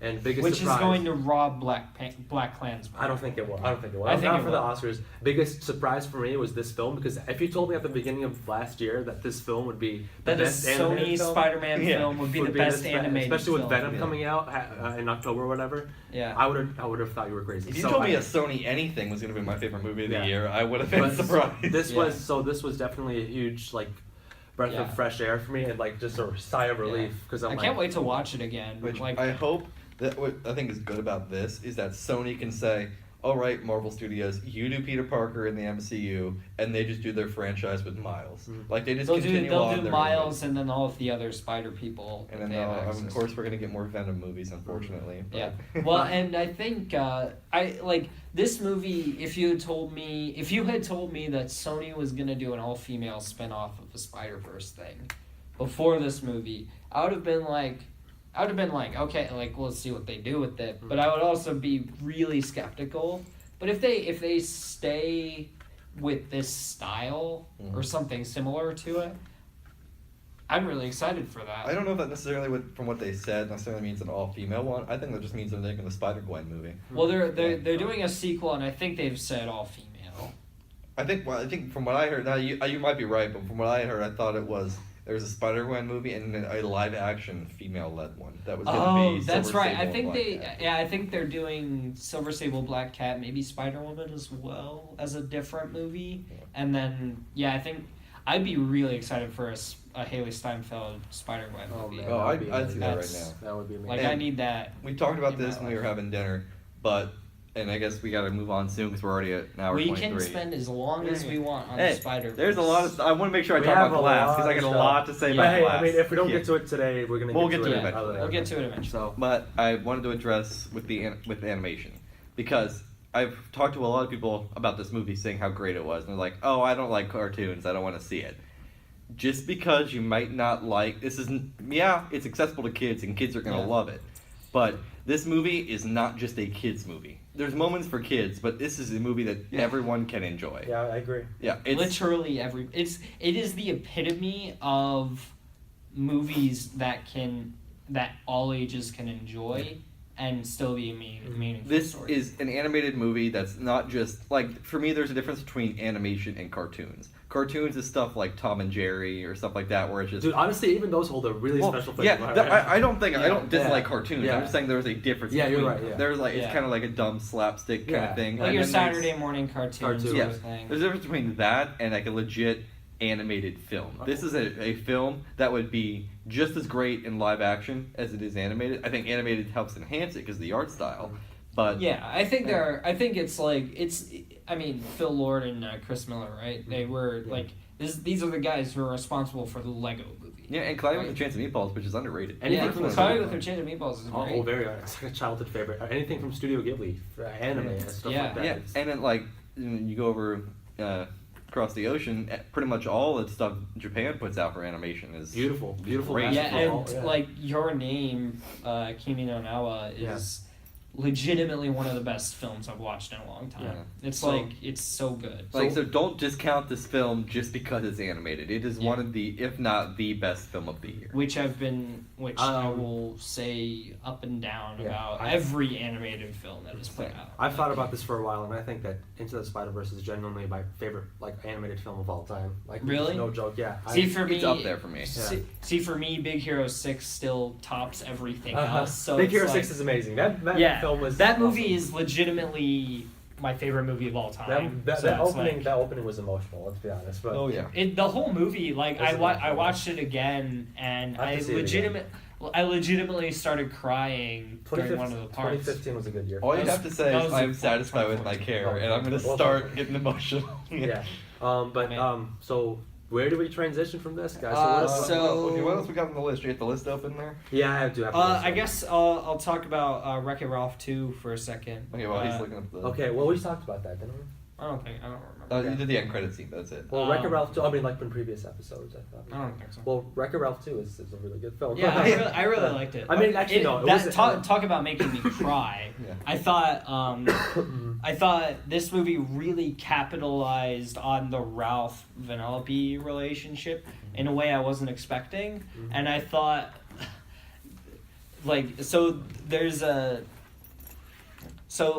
there's a sequence. It's in the trailers when Vanellope goes to like the Disney part of the internet, and the moment Let It Go started playing, I was like, So here we go. This movie's great. Here we go. Okay, so Wreck-It Ralph to me too was I love Wreck-It Ralph the first one. Yeah. I've seen it. The first one is I've seen it great. almost as many times as Big Hero 6. Well, I've only seen Big Hero 6 like I haven't seen it a lot, but I've seen Wreck-It Ralph a lot more. Wreck-It Ralph 2, the script wasn't the best, wasn't as good as Wreck-It Ralph 1 for me, but there were No, it's some not the very best. notable scenes in the film Yeah. that I loved. So A Place Called Slaughter Race is great. Some beautiful animation there. Yeah. The Disney princess the Disney scene. World when they go to Yeah, Disney the whole World. Disney World thing is Yeah. terrific. Yeah. The Disney princess scene specifically is really funny. I've heard we get Baby Groot in there. Yeah, we do. Yeah, Baby Groot is there. Baby Groot, Stan Lee's there. Stan Lee is there. Yeah. There's some fun stuff with The princesses. with the and princesses. There's some fun stuff with the stormtroopers. Star Wars, yeah. Um, Also, what else was there? There was I'm gonna have to see this because I enjoyed the first one, but I saw it like in 2012 and I haven't seen it since, so I should yeah. probably rewatch it. So my thing with Wreck-It Ralph 2 is I really liked it, and I thought that like the emotional bent to it was really well done. But I hope that the third one goes back to video games. That's what I want. Yeah. I want this like video game war to break out or something like that, Yeah. and Ralph to be like caught in the middle. Or So you want Ready Player One? No. I want Captain America: Civil War, but with video games. Can you I want imagine? like Mario versus Sonic. Pac-Man. That's If there's what I want. anybody who can get the license to all this, it's Disney. It's Disney. Yeah. Like Disney, all Disney has to do is hand Mario or Nintendo a big enough paycheck, and they could get Mario. Yeah, I think I'm surprised honestly that Nintendo doesn't have a section in Disney World, but they're actually making a section at Universal instead. Yeah. Oh, I'm wow. so surprised. That's weird. So this is like completely different from what we were talking about, but another film I think I saw probably like the day after Into the Spider-Verse was As Good as It Gets with Jack Nicholson. This is kind of like different than what we're I thought you were talking talking about. about Aquaman. I was Yeah. like, oh boy, we're getting into this. As good as it gets. Here we go, Aquaman. So, well, let me just, I guess. Yeah, you go. I mean, I don't know, I guess Go ahead. Yeah. So Jack Nicholson is a favorite, one of my favorite actors. I just love seeing him act. I think it's just he's one of those actors where like sometimes I lose track of what he's saying. I just like pay attention to like just his facial gestures and stuff like that, and I'm like, this guy is talented, so talented. He knows how to get really angry and frustrated. I don't know if you've seen this film. I've heard of it, Yeah. but I haven't seen it. It's really heartfelt, has a really good message behind it, and I mean, I don't. If you guys haven't seen it, there's really not I haven't much, seen it. much to say. I will check it out at some point, Yeah. and on a future episode, I will bring it up. Yeah, he won an Oscar for it, and his performance in it is really well done. Yeah. So Aquaman, we have a lot more. Yeah, to say let's talk Aquaman. about. Let's talk about. there's 3 things specifically I want to talk about. I just want to get them out of the way, and then we can decide if we want to talk about them more. Yeah. The Unbreakable trilogy, the Middle Earth saga, and Aquaman. Those So- ones. So I can't talk about the Unbreakable trilogy. So don't I know. could talk about the Unbreakable trilogy, except I've only seen Unbreakable. The Middle Earth saga was something I was trying to get to over the break, but I didn't. Yeah. The Lord of the Rings. So I need what I need to do just on principle is I need to read the books first. So I plan on listening to the audiobooks and then I'll watch the movies. I don't know if that's a good Um, move. I mean, I feel like you could just watch the movies. Like, personally, what I did, I tried to read the I books can't. I first. can't. Yeah. There are some things I will do that with. Lord of the Rings, I can't. Like, I just need that original vision first. Over the break, what I did, I bought the extended editions because I had the theatrical cuts, and I had watched them like 45 minutes a day when I was in 8th grade. So it had been a while, and I didn't really get the true experience. Yeah. So I was like, you know what? I got all this money from Christmas. I'm gonna buy the Lord of the Rings extended editions / The Hobbit, and I went through and watched all 6 extended editions, and I have to say that the Hobbit movies not as bad as people say. They're not at all. But The Lord of the Rings, for me, had been hyped up so much by the time that I saw it that it didn't live up to greatest trilogy of all time for me. I certainly think it is one of the best trilogies ever made and some of the best movies ever made. And Yeah. looking back on it, I thought the movies were amazing. But Yeah. it had been hyped up so much that it didn't quite hit the highs I was expecting. Yeah. Yeah, I like the Hobbit trilogy. Dude, I've seen the Hobbit trilogy, so- but I've read the Hobbit. So. So I love the Hobbit trilogy. Actually, I've The seen third movie is definitely the Yeah, weakest. that's where stuff starts to fall apart. for That's me. yeah. Second one, the Desolation of Smog was okay. The first one was really good. I Yeah, the liked first one is really Martin Freeman really shines The in that thing one. that frustrates me is everybody tells me, because I always tell everybody that I love the Hobbit trilogy, and they're like, if you love the Hobbit trilogy, you'll definitely love the Lord of the Rings because they're by far the stronger of the 3, I guess, the trilogy, the 6 movies. Yeah. But so I am might as well be Star Wars 2.0. Yeah. Yeah. So yeah, that's why I'm like I have to get either. So The you've never extended- seen the Lord of the Rings? I've only seen. I've seen the parts. first. I have seen the first one. Okay. I've never. Seen I don't remember it. Very Do well, the though. extended editions. They add some scenes that tie everything up. Yeah, they're extremely long, but it's worth it. Especially Return of the King. There's a scene in Return of the King that I won't spoil. That is, I have no idea why they cut it out of the theatrical cut. It's one of the most crucial scenes, and it's only in the extended edition. Interesting. So yeah, they're Also, long. Return of the King Yeah. was like 6 hours. Well, yeah. So, I would rather watch that than just like start watching Game of Thrones. Yeah, like, because I'm it's- way behind in Game of Oh, Thrones. but that's so good. I know. I know. Well, like Yeah. season 9 seasons and like 8. each. Well, 8 comes out in oh. April. But, Okay, yeah. but like I'm just like it will be 8. yeah. Yeah, there will be 8. Um, Yeah, Lord of the Rings. I thought, like with The Hobbit, I thought they were good. My few issues with it was, yeah, there was a bit of an overuse of CGI. I would have liked it to use a little bit more practical. some of the like the CGI in Eh, the second one For me, stood out like this sort of- is more like we could talk about this more another time, but I feel like CGI is not in and of itself a bad thing. Like like the honest trailer for Justice League goes like with this CGI villain in this CGI background Yeah. and this with these CGI heroes, and I was like, look, yes, that's true. Does that actually have any bearing on the No, movie? I don't think CG is a bad thing. For me, it's just when they overuse it that it's a problem. Sure. Like, for example, in The Hobbit, there's and I guess, and you can also talk about it in the prequels too, when your entire background that could be made is not. Yeah. Like, and I think what got is kind of frustrating, especially when with the Hobbit movies, they're being filmed in some of the same locations as the Lord of the Rings movies. Yeah. That were filmed about a decade earlier, and they look better, which is the thing Yeah. that yeah. gets me. Um, Yeah, I think the Lord of the Rings trilogy and the Hobbit trilogy, they're great. Definitely check them out. Do the extended editions; it's worth Yeah. it, despite I'm it going being to. more expensive. But it's worth it. how much were they? I Uh, pick it up. On Amazon, at least when I got them, the box sets were $45 a piece Oh, wow. with Prime shipping. Oh, I mean, okay. 45 a piece for For like the trilogy. The trilogy. Yeah, so, like- for both so like $90 for both. I mean, Yeah, I that's- guess it's- that's not bad. And also with that, you get like hours worth of special features, Yeah. and they dive into how they created all the different models and Yeah. shot things. Okay. It's fascinating. So even though you're like, well, I'm only getting 6 movies, you're getting like Tons. you're getting like at least 2 TV seasons worth of special features. Yeah. It's, Yeah. So Okay, well, I'm- probably I'm- definitely worth your Yeah. dollar. I would gonna- say if you haven't seen them before, watch The Hobbit first, because 1, they're not as good as Lord of the Rings, and 2, it will help lead in because the stakes are higher in Lord of the Rings. So Yeah, if I you go can from this see high stakes battle to like some dwarves reclaiming a mountain, it's not as high stakes. Yeah. So I'd watch them in order. Yeah. So yeah, The Hobbit technically comes before. What was yeah. the third thing? The Unbreakable trilogy and then Aquaman. Oh, Aquaman. So we can't talk about the Unbreakable trilogy. Yeah. So Aquaman. I haven't seen Aquaman. Go ahead and spoil it for me. I don't care.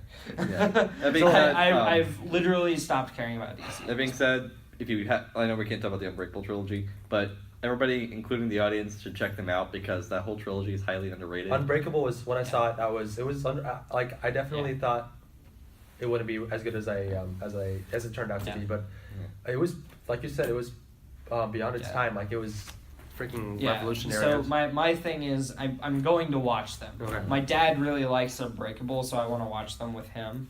Mhm. And then I'll be able. some to of the talk about it. some of the, well, never mind. I'm not gonna even get Yeah. into that. That being said, last bit, if you're going into Split, check your expectations at the door. Not Split, Glass. Glass. Because Glass, it's a very divisive ending. I'm still not even sure if I like it or not. Yeah. There's parts that I hated in the ending, but just don't go in expecting a huge spectacle or fight. That's not what that movie is. It's going to subvert your expectations. That's Okay. all I'll say. Okay. So Well, that out of the way. Let's get into this because I'm ready to Aquaman. tear into Oh it. man, I haven't seen it. Yeah. It's reviewed surprisingly well, I think. It's not an innately bad movie. It is fun. Jason Momoa has a lot of charisma. Yeah. So here's the thing. He has a lot of charisma. And he also has a lot of cringy, campy lines. The- Also, the script. He's is not. knackered. Aquaman is not a dude, bro.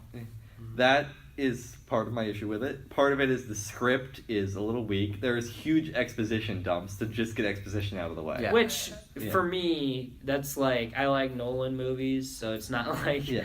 that's not For the me, biggest exposition's issue. not the issue. It's just like we're gonna halt the action just so we can have Willem Dafoe, who shouldn't even be in this movie, dump exposition for like 10 minutes and then continue on. I love it because one of my friends pointed out it was like they end like every conversation with like some wall like blowing up in like Yeah. the underwater scene. It's Everything fun. ends with an explosion. Yeah, it's explosions. That's like the scriptwriters are like, all right, where's this conversation going? Where's this conversation going? Blow up a wall and just like have some action. And going. there's some logic choices that don't make any sense. Yeah. Like, it's, There's some stuff like I'm pretty sure somebody pointed out like continuity wise like it was all over the place or something. I don't know. It was Like- weird with like I think somebody's I'm trying to remember. Like somebody's it's like CGI or something was like out of like not even rendered right or something. It was weird. I have to go back and like, one of my friends, shout out David if you're listening, pointed this scene out where, now I didn't personally notice, but they noticed the scene where when somebody's putting a sword away into its sheath, Oh. it makes like the sword clash. Oh, with I think when he that was puts it one of them. Yeah, you told me Yeah. that one. Yeah. That- That was one of them. That And was I noticed it too in the movie with the scene where there's spoilers. So there's something they've got like some map to some old trident that Aquaman needs, and the Sahara apparently used to be an ocean. So they go there to find some machine to plug this message into so it displays like a hologram. That sounds like video games. Yeah, it pretty much is. When they get there, Mara says, "Oh, it's been in the desert for thousands of years. It's dry. It needs water to operate."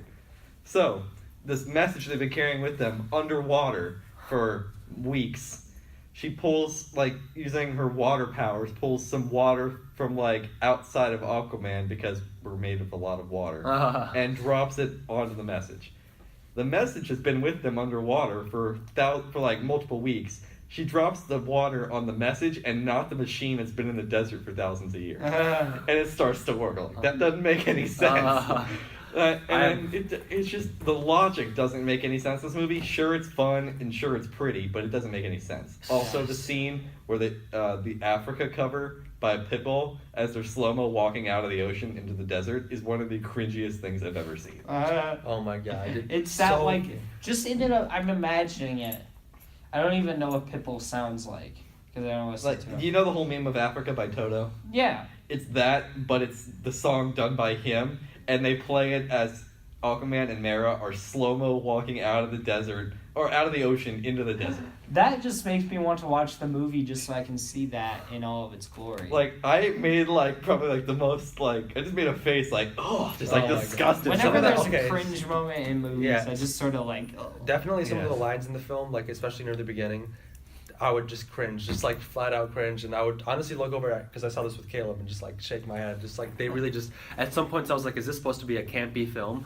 Which I mean, it might have Yeah. very well Yeah. been. Which a I'm campy okay film. with a campy movie, just like be honest about it. Yeah. Yeah. So the first half was definitely weaker than the second half. The second half it starts to pick up where the monsters on the boat scene sort of Oh, yeah, goes that down. was And cool. that was cool. Yeah. I mean, that's where the director starts to shine, because he's mostly known for the sort of Yeah. horror, The Conjuring, Insidious, horror films. So that underwater scene with the monsters was terrifying. And the fight in Italy is shot The well, too. it was Yeah. really like that was one of the like reasons why I went to go see the film, because I was excited to see what they would do with the Manta. That I being would- said, I wish they would have held off on Manta. You think so? Like, I think this is too early. For like they, Well, I think it was done well, Uh-huh. but I think they could have focused more on developing Ocean Math. Ocean Master Yeah. as to what, because in this movie he's kind of like he's basically a Doctor Evil kind of character You're right. in this movie. Yeah. Like, Well, I was kind of genuinely, it was like a pleasant surprise for me that they had Ocean Master too. I was kind of surprised by that, because I mean I thought it was only Manta in the film. That was I guess the main villain. Yeah. But the scene I feel like the scene in Italy, leading up to that doesn't really make sense why they were in Italy or whatever. I mean I don't know. I can't if you try to like remind me, I can't, or like ask me, I wouldn't remember. the movie why. doesn't make any sense. Yeah, it doesn't make like I Well, can't remember one of why they were in One Italy. of my things with Aquaman is that Aqualad is such a cool character in Young Justice that it's like I feel like I just want to watch an Aquaman movie for what they would do with Aqualad, so I don't care about his origin story. I've always been interested in the Aquaman world. Yeah. Not as much as like the other characters. You in the should show. go ahead and watch Young Justice. Well, I love Young Justice. I've seen it multiple times. I can't wait for the. Well, the thing that I'm hoping they do is I've heard there's rumors about this from Jason Momoa talking about it because he doesn't really keep secrets. Yeah, There- that's like a thing. He like almost like spoiled. Yeah, well, him and Tom Holland. Yeah. Too. There's allegedly Tom Holland, Mark Ruffalo is probably the biggest offender. Now, Tom Holland's a big offender of it too. Tom Holland is a big offender, but like Mark Ruffalo legitimately Isn't has, like, Cumberbatch like another? Like, no, Cumberbatch is like he like goes with Tom Holland just to make sure he doesn't Oh, yeah. spoil anything. There's this interview where they're you can find it online. Complete side note, Uh-huh. where it's a press junket for Infinity War, and it's Tom Holland, Benedict Cumberbatch, and Tom Holland's about to say something, and Benedict Cumberbatch is like, no, just like don't say be it. quiet, Tim. Don't He's say like, it. Judge. Don't say it. Yeah, but the I can't remember what I was just talking about. Oh, so we're. Allegedly there's going to be a sequel that there's in the works of kind of based on Flashpoint because there's Flashpoint movies in the works of because in that storyline it's Aquaman and Atlantis versus Wonder Woman in the Amazon. Oh, that's right. I would love to see that in live Yeah. action. That would be really. Have you cool. seen the Flashpoint movie? I have, and it's great. I like amazing. it. We could- The art style kind of bugs me, but that's sort of I besides enjoyed the point. art style. It was. That goes Um, back to animated movies. You should watch them. Yeah, They're you not should. just for kids. Flashpoint. I will say. Oh, especially Flashpoint. Flashpoint. Oh, yeah. Flashpoint is not PG-13. It's not. It's not. No. But it's really good. None of the DC animated movies, with the exception like maybe 3 or 4, are really kids movies at Yeah, all. they like, and I wouldn't even go so far as to say they're PG-13. They're only PG-13 because they're animated. They should not be. They should all be R-rated. Yeah, like you look at Killing Joke. I mean, that one was R. but, Yeah, Killing Joke was R. Back to Aquaman. So they have the whole underwater scene with the monsters, and then they're sent the journey to the center of the. I thought that for a second I thought I would see like a Brendan Fraser. Yeah, I was cameo. looking- I was like, it looks familiar. I thought they blew their budget, and then the battle sequence at the end happened, which was kind of awesome. I mean, Yeah. I thought it was kind of. I mean, the CGI wasn't horrible. It was. I was a little disappointed at the end because the whole thing is we're gonna take this battle to the surface, and it's this whole allegory for us polluting the oceans. Yeah. and why he wants to fight them, Mm. and then they don't ever go. It's never resolved. You're right. You're right. They finish the end battle is. So there's 7 seas, and Ocean Master is trying to conquer each of them so he has all of their armies so Yeah. he can fight the surface. The movie's climactic battle happens as he's trying to persuade the 7th army to join him. Yeah. So you never actually get the whole surface world thing resolved. Yeah. And it's a little disappointing. Going off that, I did like how they ended the film with Ocean Master, like, because usually they have like there's never a compromise between the villain and the superhero. But for this one, it seemed like Ocean Master was a little bit more like sort of, what's the word for it? Like, I guess he wasn't as like furious or mad. He was just like kind of a little bit more. He gave in a little bit. He was like, you know what, I'm crazy. You're right. The queen is here and she's not against it completely. And they didn't kill off the main bad guy. Yeah. One of my biggest complaints of most superhero movies is they always just like, we don't know what to do with him, so let's kill him off. Yeah. Let's just like. So I did like that. Hey. I enjoyed that. Yeah. And Jango Fett is Aquaman's dad. Yeah. So that's all I ever saw. I was like, oh, Jango Fett's Aquaman's dad. That scene in Attack of the Clones where Obi-Wan first meets Jango is so boring. And yet probably the best acted in the entire prequel trilogy. No.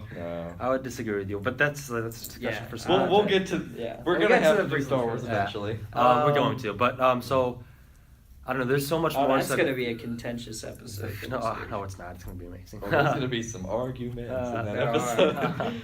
So I mean, I don't know. Do you guys want to? I mean, well, Aquaman, that pretty much wraps up. It's a fun time. It's certainly not the best DC movie, Yeah. honestly. Like I said, I saw Bumblebee and Aquaman the same night. Wait, what's the best DC movie? Of the DCEU, for me, it's still Man of Steel. Oh, okay. For me, it would be Wonder Woman. Man of Steel is underrated. Highly underrated. I need to see it And again. I don't know. with my I don't understand why parents. the ending is controversial for people. I mean, that Man, Yeah, there's there's a lot of Superman destruction, killed. but Well, I like, mean, no, not yeah. that, but like Man of Steel, like snaps, Yeah. Zod snap. It makes sense for the portrayal they're going for Superman. Is Yeah. people don't understand that in Man of Steel, it's not just he is Superman. It's him still learning to be Superman. And like when you watch the film, he was presented with no other options. He was gonna like murder a whole family. Yeah, so it's, either well, see witnesses. this is my issue with Man of Steel is that, like, it wants to make this whole thing of like where Superman was morally compromised, and I'm like, look, Zod was about to kill these guys. He's as powerful as Superman. Mm-hmm. Like, what other option does he have? And I always tell people when we're talking about this current incarnation of Superman, I don't think he fully becomes Superman until he's resurrected at the end of Justice League. Like, I think that's when he truly becomes Superman. So because this is it's his whole journey. Yeah. He doesn't really Yeah. truly become the Superman we Yeah. know until that. So this isn't exactly what I did over break, but this gets into something that I absolutely hate about BVS. This is why I hate BVS I still in a haven't seen nutshell. it. Yeah. Is I think you haven't seen BVS? Not yet, no. It's worth a watch. Well, I'm gonna watch I the think. extended. watch the extended cut. So yeah, I'm waiting. So for that. I've seen the theatrical cut 2 times, and every time I watch it, I'm like, this would be a great movie if Superman would have stayed dead, at least for a little while. But the next movie, he comes back to life, and it just like BVS is a terrible movie, and then the one great thing about it was that they were actually willing to kill Superman. Yeah. And then he didn't stay dead. For me, my biggest issue with Batman vs. Superman was the fact that they needed to have that whole Doomsday twist at the end in the first place. I think you already had a good enough story of just Batman and Superman fighting. Yeah, I mean that's like I have a ton of issues with BVS. That's one of them. The other thing was the trailers just flat out spoiled the movie. No, well, that's a bigger issue in general. That's not just the movie. Well, but I Yeah. think like the BVS trailers are probably the biggest offenders in recent memory for me. For me, it's Terminator Genesis. The movie literally gave away the twist in the trailer. Oh, really? Spoilers for Terminator Genesis, but it's awful, so don't bother. There's the whole twist in that movie is that John Connor is a Terminator. Like, because the timeline changed, John Connor has become a Terminator. Mhm. And it's supposed to be this huge scene in the movie. It's a surprise.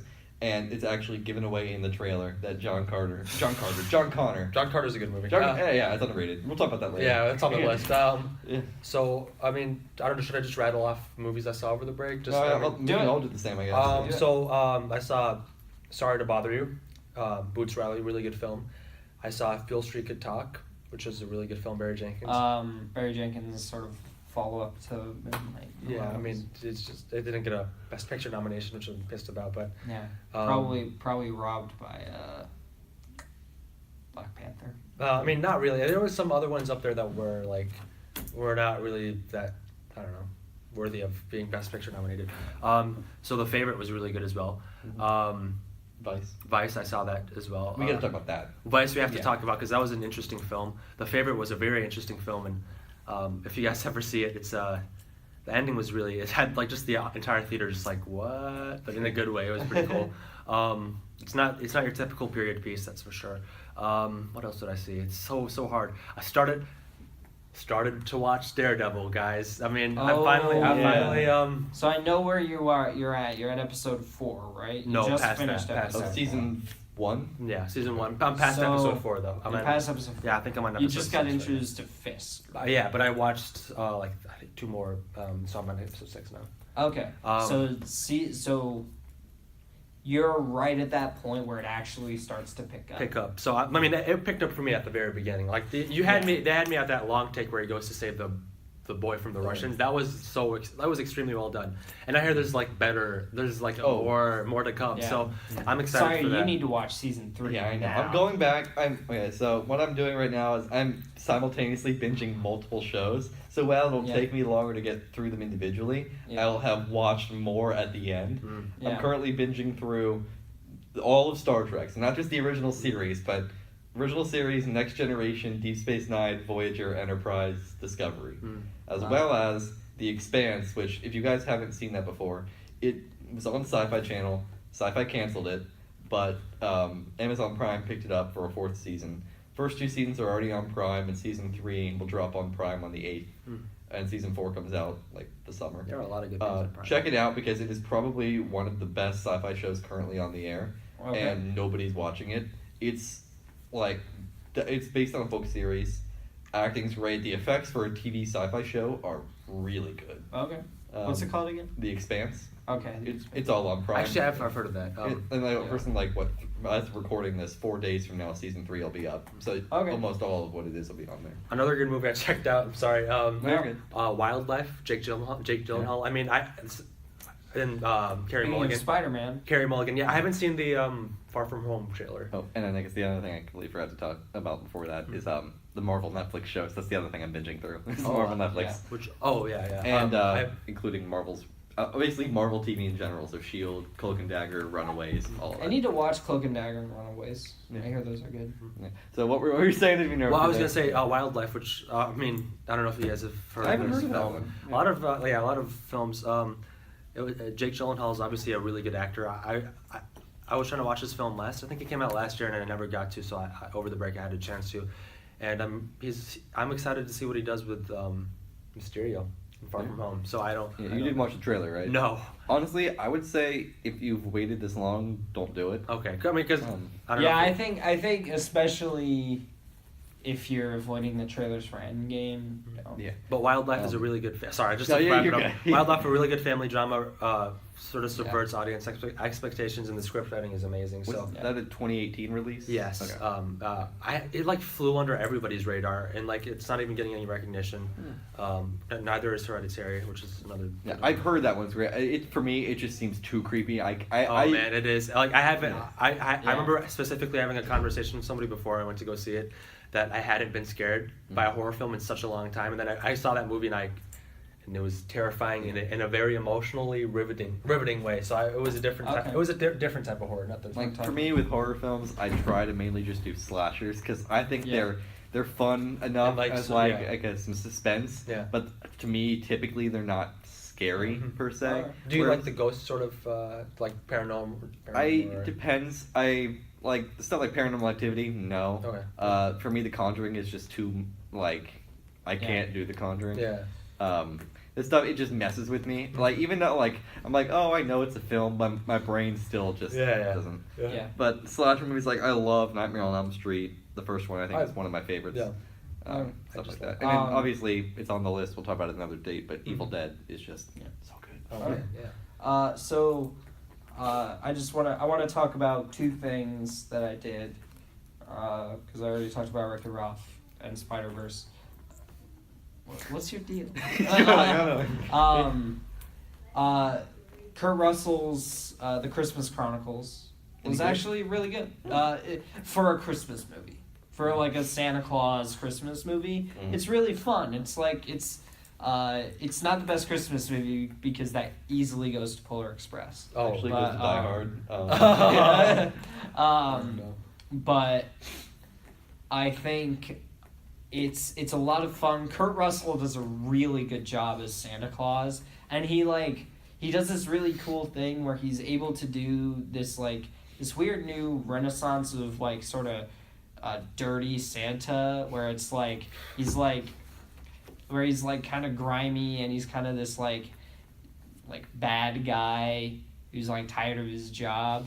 He kind of does that, but he does a really good job of embodying what everybody loves about Santa. Just like he's this like caring old dude who just likes giving presents to people. He does a really good job with that, which I was surprised by. I was like, oh, Kurt Russell did this really well, actually.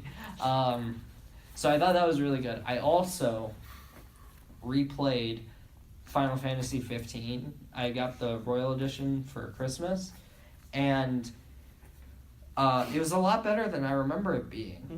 And I did New Game Plus because I played it back when it came out, but I made the mistake of just sort of hurrying through the story. So when I replayed it, I just played New Game Plus. I was like, I don't care. Like part of my issue was by the time I got to the end game, I kept getting my butt kicked so much that it was just like I don't want to spend the rest of this game getting my butt kicked. Like this is just not fun. Mm-hmm. So when I replayed it, I actually thought it was a lot better now, and I haven't done all of like the DLC stuff yet.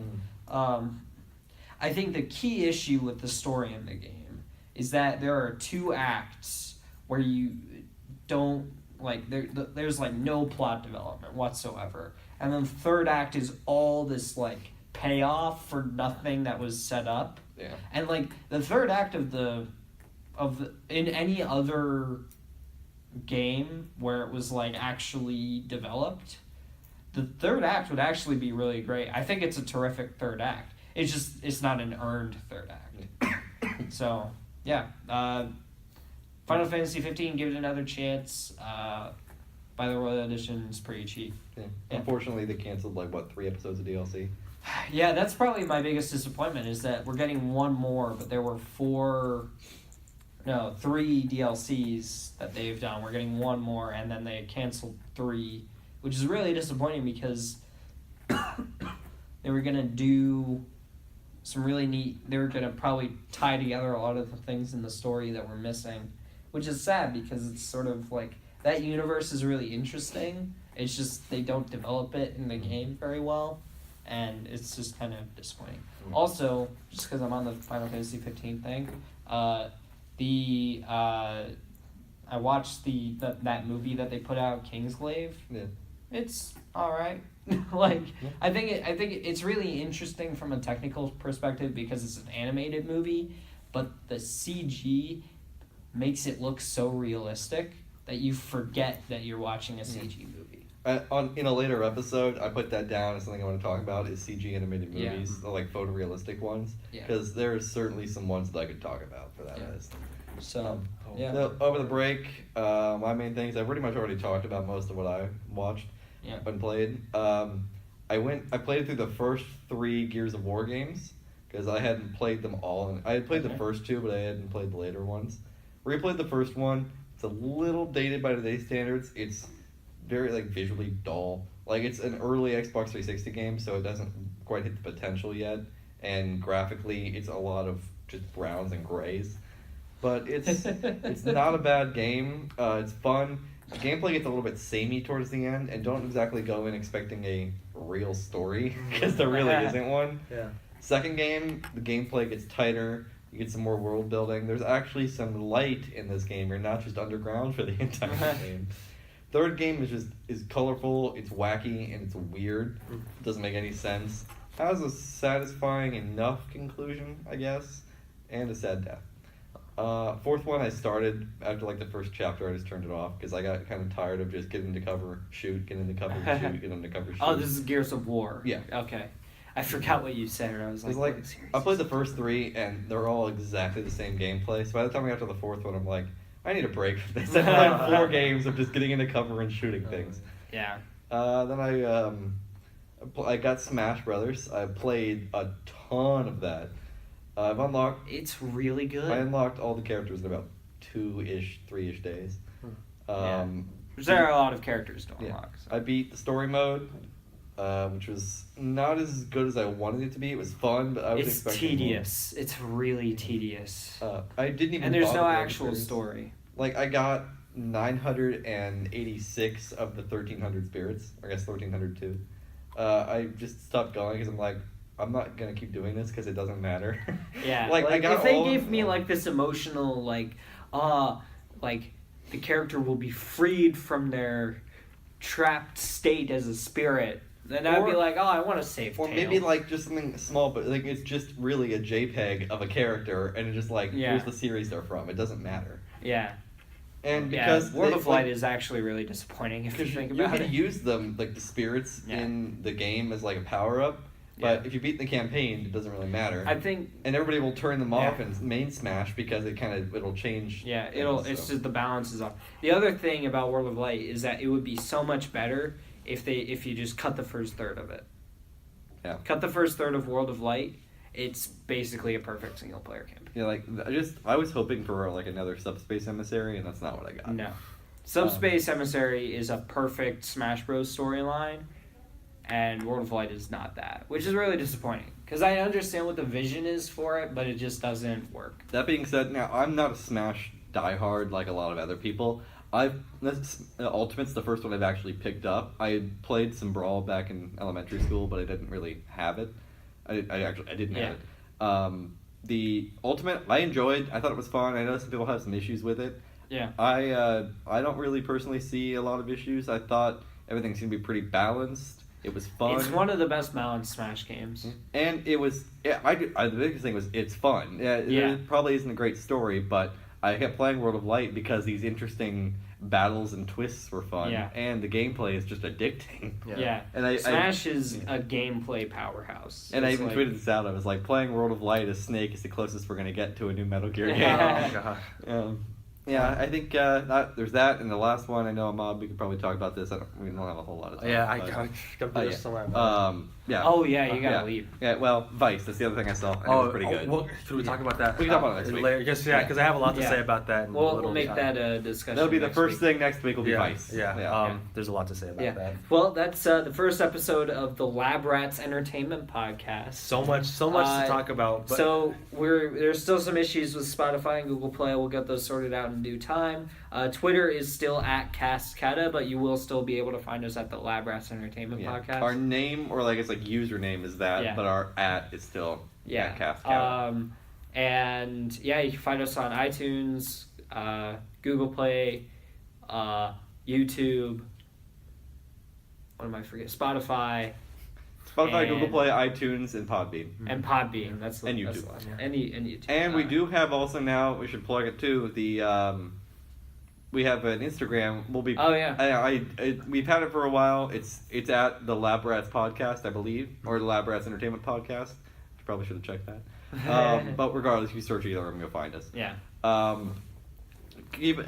would say definitely follow us there because we'll be posting recommendations on there. Yeah. At least I'm going to start trying to do that of stuff to check out, and any updates that we have Yeah. will also be posted on Instagram. So, and we're also thinking about a way to sort of have larger discussions that all of us can participate in. Mm-hmm. So we're gonna keep working on that, and I keep have it more interesting for you yeah, guys. and I have a series that I really want you guys to watch because it's one of my favorite anime ever. So Yeah. We're working on a lot of cool stuff for the show Yeah, here. yeah. We're going to So- have potentially some other series outside of just the entertainment podcast. Yeah.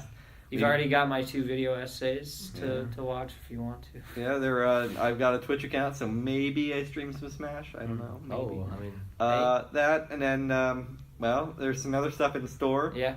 And yeah, we we're might excited. working on audio equipment. yeah. Kind of, hopefully. Yeah, hopefully, yeah. Yeah, and thanks for watching. Yeah, thank you. This has been the Lab Rats Entertainment Podcast. Bye. Bye.